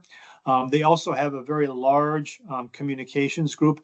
They're helping us craft these messages and some of the kind of like the posters and things I'm going to show you. So what is Forever Green? I think the best way to describe it is it's a staff education and involvement campaign. It does unify, and we've been working towards this for a time now, combining our climate and sustainability work under one umbrella. It's looking at identifying some of the progress that we make and some of the goals, and when we achieve some of those goals, you know, talking about it and kind of promoting that kind of thing. So it is, in a sense, it's kind of a branding, if you will, of our climate and our sustainability work. So what we want our staff to think, whenever they see this Forever Green, it's like a branding image. It's not a logo. Like at the bottom of an email or in a publication, they're going to say, ah, I see. That's our climate change and sustainability work. So the whole idea being that they understand what we're doing, once again, why we're doing it, and then engaging them. So we hope to kind of roll this out and kind of meet, you know, in person or through meetings with a lot more of our staff than we did last time around. And so how are we going to do that? Well, first of all, we recognize that we have multiple audiences. We are going to probably have some tailored messages for the different bureaus, tailored messages for kind of the different job classifications, if you will, managers versus, you know, educators, for example, different things to communicate. More in the way of emails and information coming from leadership. We are setting up an intranet site that's just dedicated to Forever Green. Events where we go into trainings and have webinars. So kind of a broad base. And then one of the ideas was posters. And so this is my last slide. These are drafts. So, you know, we haven't rolled this out to the department yet. But if you take a look in the middle, that's an infographic that shows what we've accomplished. So people can see very quickly what we've accomplished. And either side are some posters. The one on the left kind of focuses on infrastructure. One on the right is more focused on sustainability and kind of natural solutions to climate change. And they have a QR code. And so these are posters that would hang in park offices or forest offices where you can just click on that QR code and go directly to our climate action plan to see what we've been doing and what we are going to be doing. So that is the end of my presentation. So I'll stop sharing here and thank you. All right. Thank you, Greg, for covering so much information in a short period of time there. And thanks for all the great work you're doing. We'll now move over to our third presentation. Tom Murphy, who is Senior Managing Director for Strategic Energy Initiatives at Team PA. Tom, we're really happy to have you with us, and thanks for making the time.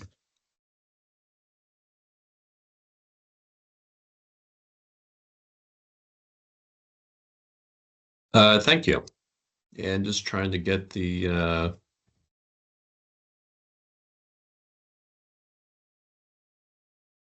there we go. Should be all right. Look all right to you on your side? Okay. Looks good. Yep. All right. Thank you. And appreciate the opportunity to speak with everybody here today. Nicole had asked me about talking about decarbonization. I know we're talking about what we're thinking about here in a broader context when we think about state lands. The angle that I'm coming from is, and was asked to speak to, is, well, what about industry? And Lindsay talked about with some of the graphics that she used, where we're seeing a variety of impacts coming from a number of industries in the state of Pennsylvania and beyond. So the comments that I'm going to make are really going to be in that particular area. So I'm Tom Murphy, Senior Managing Director at Team PA Foundation.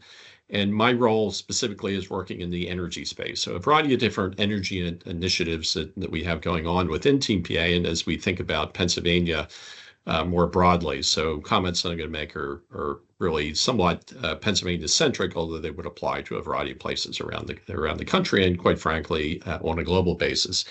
And we look at energy and the work that we're doing, and certainly the work that I do, in a very diverse and holistic sort of fashion. So to some degree, it's kind of a all the above type approach, but that said, there are areas of energy development that we don't typically work in, coal, for instance. And there's others out there, but we're really focused on where some of the emerging technologies are and some of the things that we're seeing in that regard. And then I have also a core mission in the decarbonization space, which, more broadly is most of the work that I'm doing.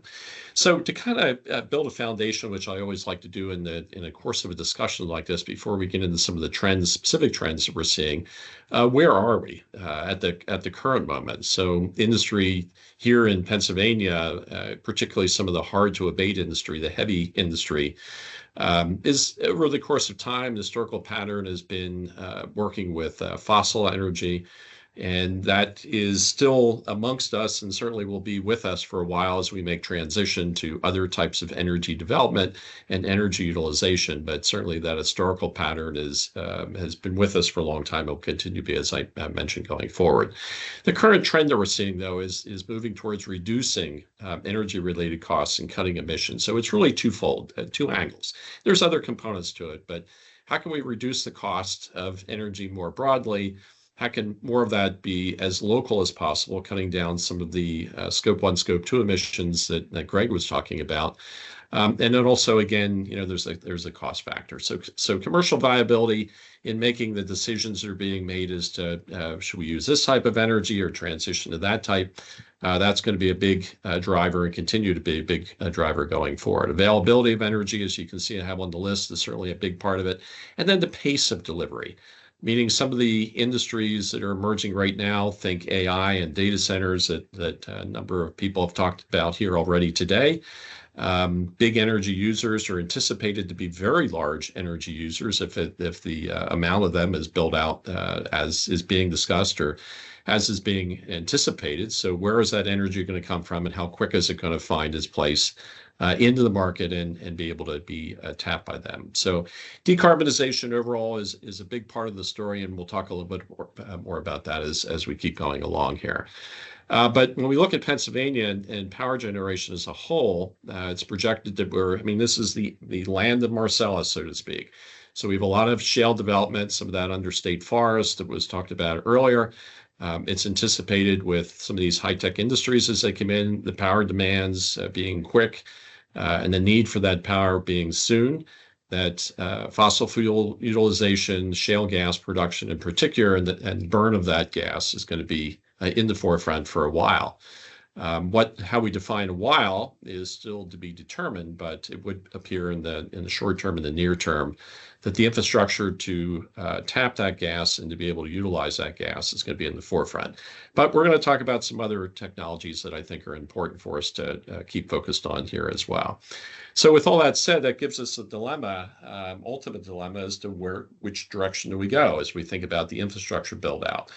If we're thinking about more renewables and then we put more overhead power lines in place, or if we're thinking about gas, we put more pipelines in the ground. So hence the dilemma. And some of the other considerations, for instance, Greg was talking about CCUS. We think about some of the geologic storage components, and I'll speak to that in a slide towards the very end. So bottom line is we're trying to make the point here that we face this dilemma that's about decision making. So there's a regulatory consideration there. There's a legislative consideration. There's certainly siting questions, financial, environmental concerns, just a lot of things go into that bucket when we think about the decisions that we need to make in that regard. So as we move forward, and I chose to break out some of the different technologies as we think about this idea about moving towards lower carbon or no carbon technologies, where is it showing up when we think about industries? And again, breaking them out to some degree, technology by technology. In the renewable space right now, even with all the work that's being done in the renewable space, and I spend quite a bit of time in that space myself, right now, about 3 to 5% of Pennsylvania's energy portfolio is coming from renewables, and the bulk of that's coming from solar. A lot of big solar projects that are being considered, a lot of big solar projects that are being permitted, or in the queue anyway to be permitted or potentially be permitted. So there's lots of demand for that power and coming from that sustainable side or the greening of energy development. But we're also facing, and this is a lot of the work that I do, is working with communities in the permitting side, working with townships, with ordinance development. And we see a lot of pushback in that regard, with communities essentially saying, yeah, we're interested in renewables. And this is a common expression that I hear in a lot of different communities from township supervisors and such. We just would rather it was sited in Kansas and send it to us on a wire. And by the way, we'd rather not see the wire either. So that is kind of the dilemma that we have, and one that we need to get by. If we're going to see more of this development done, then we need to have a bigger outreach, a bolder initiative, and more people that are buying into the fact that this is going to be a part of our future and how we're going to get there. So we also have to consider the fact that on a national level, the federal level, that right now the politics are not so favorable towards renewables. So I'm not telling anybody anything that they don't know there, but certainly it's something that we need to think about in that regard as we think about this part of the discussion. Okay. Also, again, from a decarbonization standpoint, Pennsylvania, about roughly a third of our power is coming from nuclear. Some of the biggest companies that work in this technology are certainly have been known to be from Pennsylvania and are still from Pennsylvania. So nuclear power with these small modular reactors, small nuclear reactors, you could refer to them as well, are the kind of the leading edge of where that no carbon capacity might be when you think about baseload type capacity. The reality is that there are none of these installed in Pennsylvania. It looks like a technology that's more on the horizon, maybe slightly over the horizon than it is here at the current moment. And as I just indicated, there's none of these that are currently built or installed in the US, but there is one that's now, I believe it's in Ontario, Canada, that's on the cutting edge and certainly getting close to coming up to speed. So these are modular reactors, if you're not familiar with them, built in factory, put on a truck, essentially the components, and moved to site and installed. So smaller type units, but more to that base load and potentially for high power need locations, data centers, or big factories, heavy industry, again, things of that nature. So not a big footprint. They are relatively expensive. There are certainly a number of regulatory hurdles that we need to get by because there's just not a lot of policy in place for that. So we need to be thinking about that going forward. And I also think that, and I've used this expression quite a bit from the NIMBY side, we have 3 Mile Island here. So if you're old enough to remember 3 Mile Island here in Pennsylvania, it's not lost on many of us that this is going to be a challenge from a public outreach standpoint, that people have concern about a technology that has not been built and installed, not just in the state, but in the country as we think about this. So great opportunity. But again, it has some other issues connected to it we need to get by as well. The other that I want to mention here, well, a couple others that I'll mention, biogas, biofuels. Here we're talking about waste energy conversions. A couple of us from Pennsylvania, actually about a dozen of us from Pennsylvania had a chance to go over to Denmark back in June, looked at some examples there, looking at ag waste to energy, looking at food waste to energy, repurposing food waste, as you can see the example or the comment that I have down below. And a variety of other things, wastewater treatment, waste organics coming out of that and converting that into power, into energy. How can we do that? What other types of energy can be derived from that? So it's a power to X, as the Danes typically referred to it. So can we make other precursor chemicals and products and such from some of these biogas type opportunities? It's also a place to tie in the many different landfills that we have that are doing this. And again, trying to bring more of this to the market and looking at this as negative carbon. So not just something that's carbon neutral, but something that's carbon negative. And there's hurdles there as well from the regulatory community, but a lot more emerging technology showing a lot of promise. And the Danish examples, I think, brought a lot of that to the forefront. And if we have enough time for questions, we can talk about some of that in particular. Fuel cell technology, something that's been around for a long time, but something that's matured extensively in the last 5-ish type years. And what you're looking at here is essentially natural gas to power without a thermal conversion, meaning it's not burned, it goes through a chemical process. And from that chemical process, there's power is one of the main components coming out, but there's also some heat that's generated, which we'll talk about in the next slide. Concentrated heat that comes out of there, as well as carbon that comes out that can be utilized in other types of ways. Think CCUS or CCU, meaning the utilization side. So this is something that we see already at scale in Pennsylvania, and certainly on a national basis. And these fuel cells, there's a company, Bloom Energy, for instance, that we've had a chance to spend some time with, see their technology and such, that's down in the Delaware area.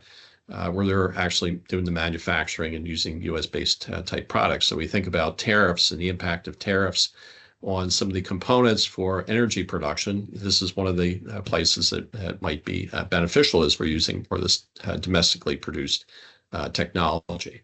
And also stackable. So refer to it maybe magic in a box, magic in a shipping container. Where the fuel cell technology is installed in units like that, but stackable in that you can create quite a bit of base load from these fuel cells. And we're seeing them being very portable, very reusable, meaning you can use it at a location and then move it to a different location. We see a lot of industries that are doing this, some small, some larger.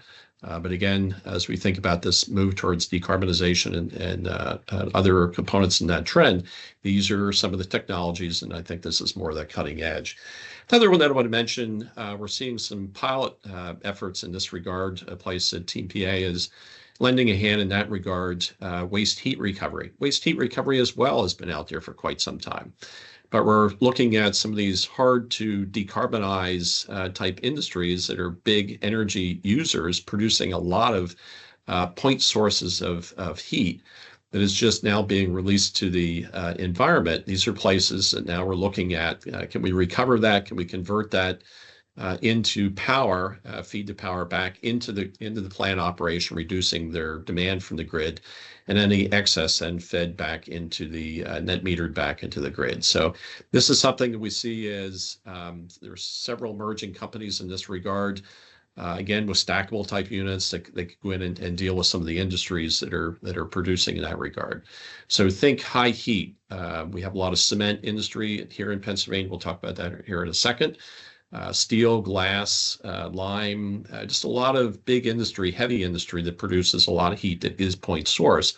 That this waste heat recovery type move, or these type of systems, these newer type systems, are a way that we can quickly decarbonize or lower the carbon footprint of some of these type operations. So we see a lot of promise there.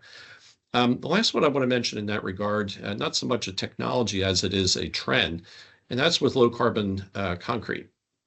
Concrete is the biggest construction material that's being utilized by all of us collectively as society.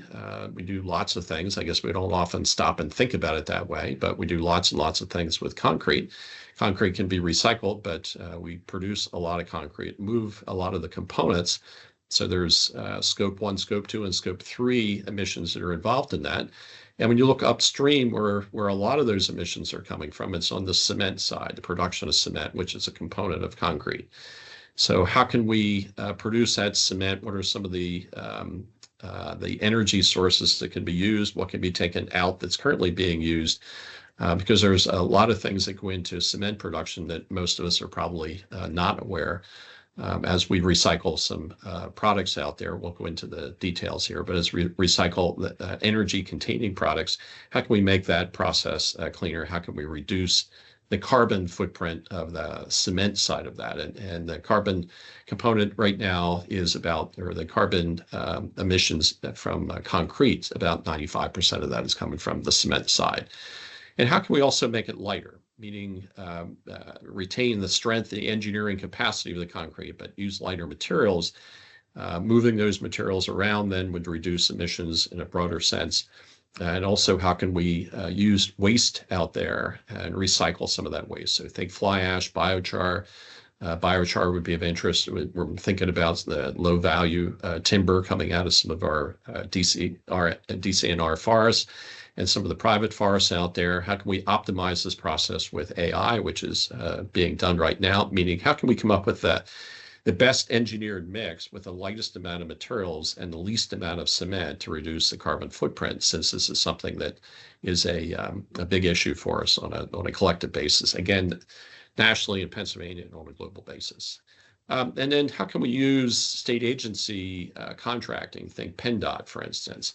That requires certain criteria to be met by contractors using cement or using concrete on roads and bridges and things like that in Pennsylvania. So all those are considerations that we want to think about as we're thinking about how we use energy here within the state.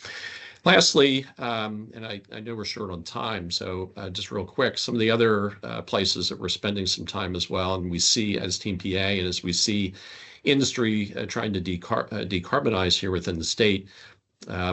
We've done quite a bit of work in the hydrogen space. We see some of that still moving forward. A lot of that has stopped with the change in administration in DC, but there's still some industry-led initiatives out there, particularly in the blue side, which seems to be more commercially viable. Hydrogen is a substitute for natural gas. The carbon captured from that process and then going into a CCUS type scenario. Geothermal, low temperatures, we think about Pennsylvania, go to some of the western states, you have higher rock, so to speak, when you drill down. Pennsylvania, maybe not so much. So how can we repurpose some of the shale wells here within the state? So there's some research going forward with that, some industry that's looking at that. Some of the data centers are considering things in that same regard as well. So there's some of those high-end users that potentially will have big footprints up in the Marcellus area, will be able to utilize some of this as well. LNG, I think I'll leave that on the table for just a moment because of time considerations here. And then CCUS, which I know Greg talked about, something that we're spending quite a bit of time with. I know there's a number of initiatives in Pennsylvania and beyond. It's actually on a regional basis. How can we look at some of the geological formations? So we have many of those that are under state land, state forest land.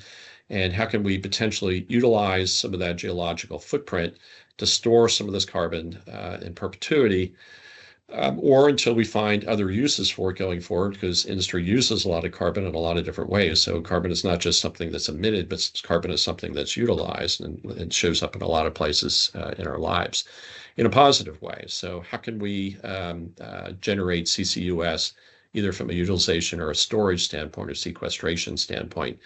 Pennsylvania looks to be have opportunities to do some of that storage, but on the scale that we're talking about, if you're trying to store again in perpetuity the carbon from a large power plant, for instance, that might be difficult. But from a small or medium-sized industry that produces smaller amounts, the location of them in areas where the storage might be a possibility is certainly probable here within the state. But it takes drilling and exploration to find out exactly the capacity of those locations. And it's going to take public outreach. It's going to take some legislative action to make a lot of those things happen from CCUS, and then certainly investments in that regard.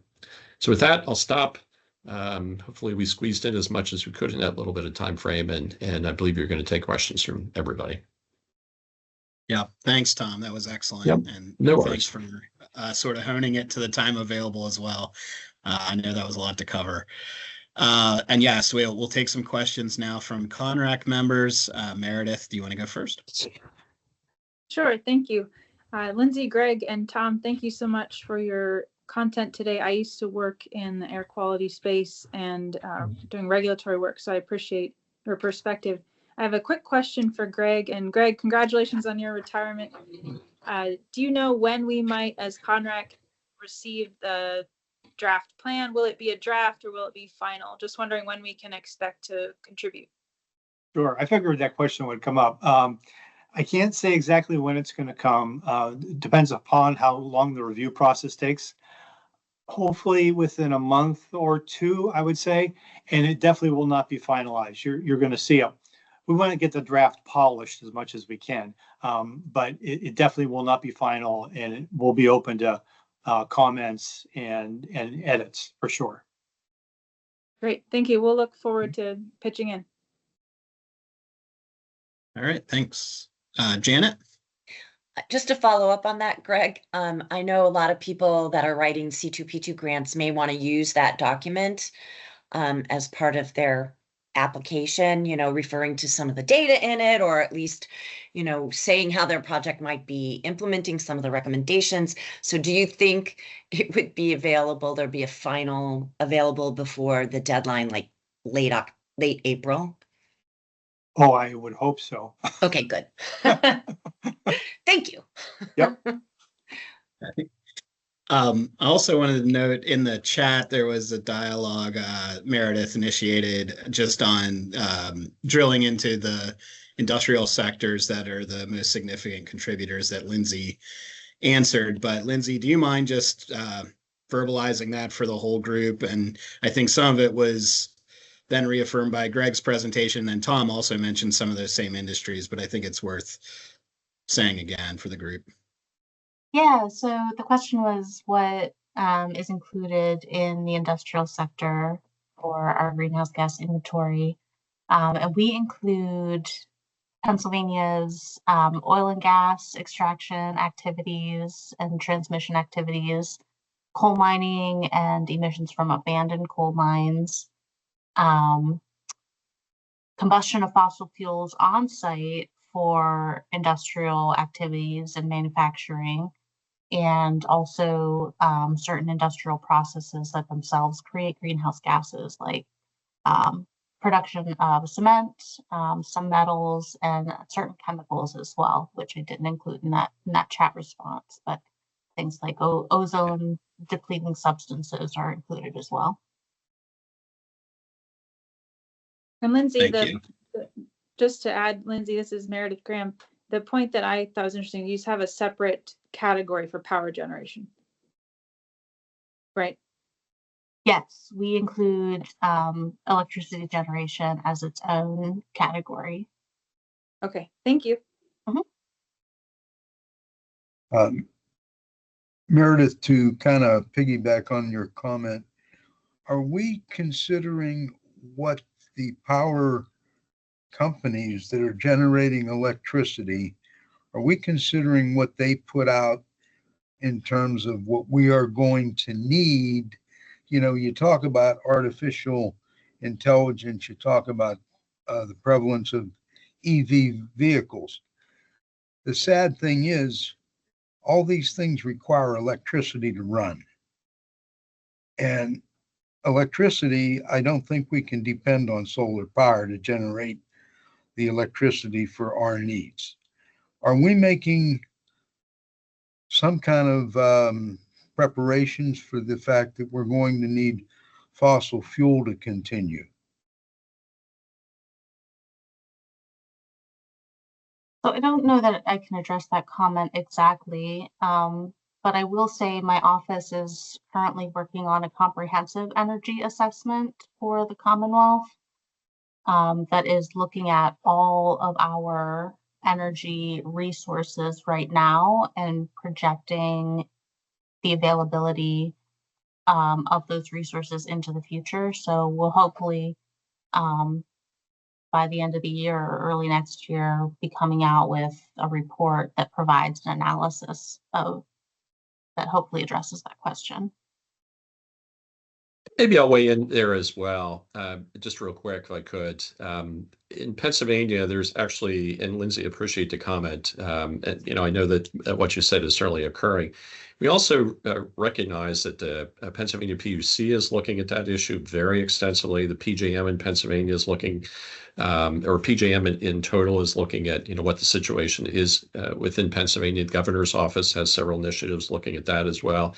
I think the point that could be made here, and I think it backstops what Lindsay is saying, is there's a number of players that are responsible or have jurisdiction in Pennsylvania that are trying to make sure that going forward we have the power that we're going to need to cover the base load that we currently have, and then what we anticipate going forward with the other, as you framed your question. And I can tell you that we're involved in a study along with DEP and some others that's being spearheaded by Pennsylvania PUC that's going to look at various aspects of that, including transmission and things of that nature. So I think the answer, the easier, quicker answer is yes, we are.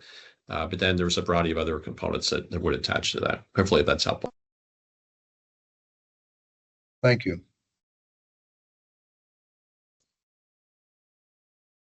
Any other questions or comments from CONRAC members? Yeah, So I have one. I have Go just ahead, one Lauren. quick. I have a question really more on the implementation and sort of what happens to these 21 action items. And are they specifically geared towards entities, you know, named entities, or is it just sort of, here's what we should be doing, have at it? Yeah, so the Pennsylvania Climate Action Plan doesn't have a mandate for implementation. We don't tailor our recommendations to specific entities. We develop strategies that can be implemented either by legislation or by state agencies or by private sector or local governments. So there's really something for everyone in the Climate Action Plan.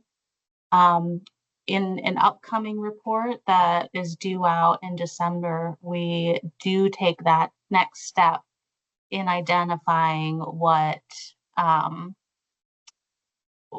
would be the implementer of each strategy and identifying some metrics to track implementation. In the current plan, though, it's not really laid out that way, but we're coming up with an update in December that will sort of outline some of those things.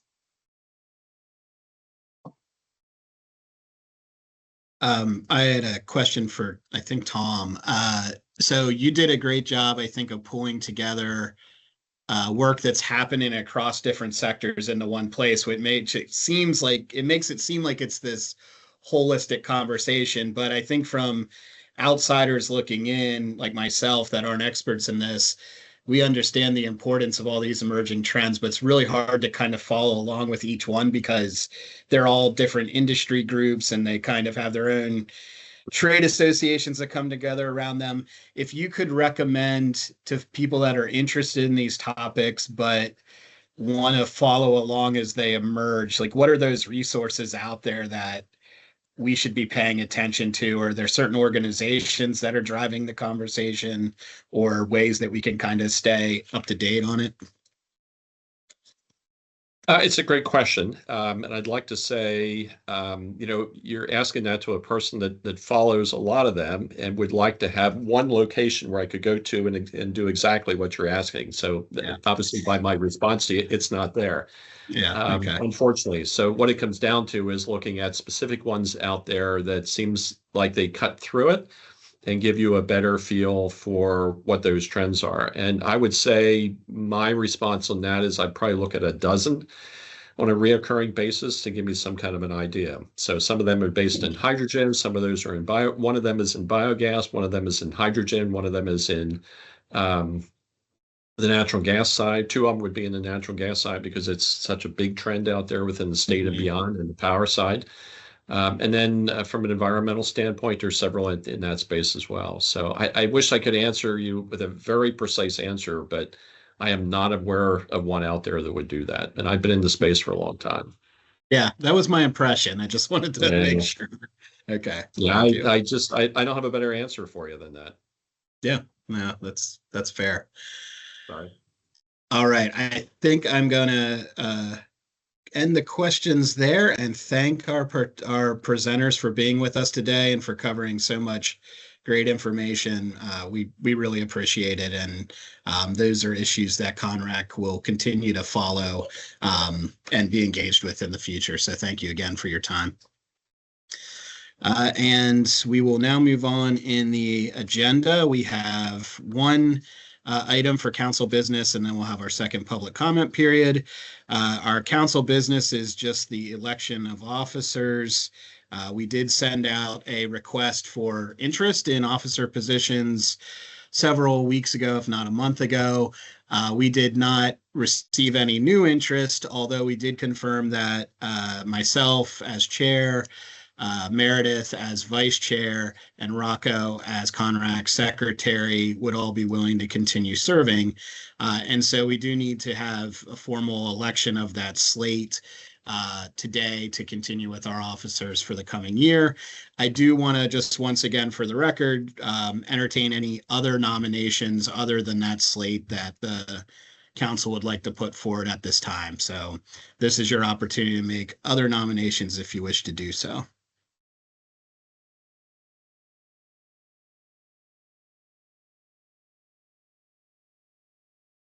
And seeing none and hearing, oh, sorry, was someone about to speak?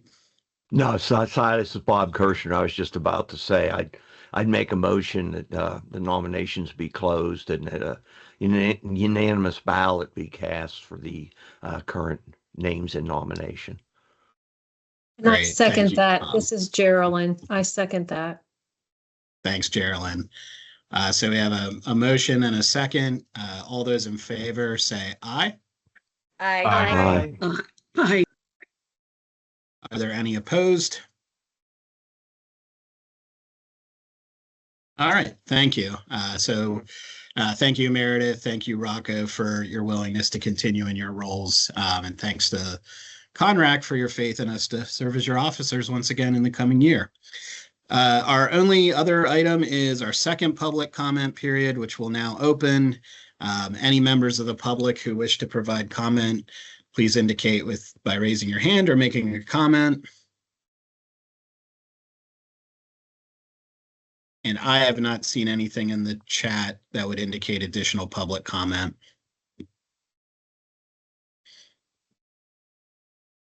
And so we'll close our second public comment period. Are there any other items for discussion during the public session? I don't believe so. Just a reminder to our CONRAC members, we will have a working session following immediately this meeting. You should have received a second link, which is different than the first one. And if you didn't, please let us know and we can send that out to you.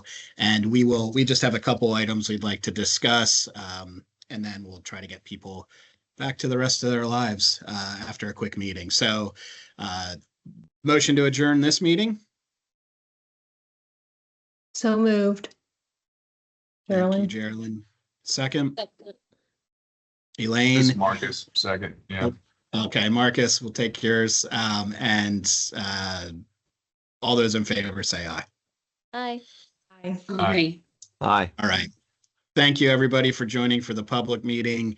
CONRAC members will see you briefly at the other link. Thank you.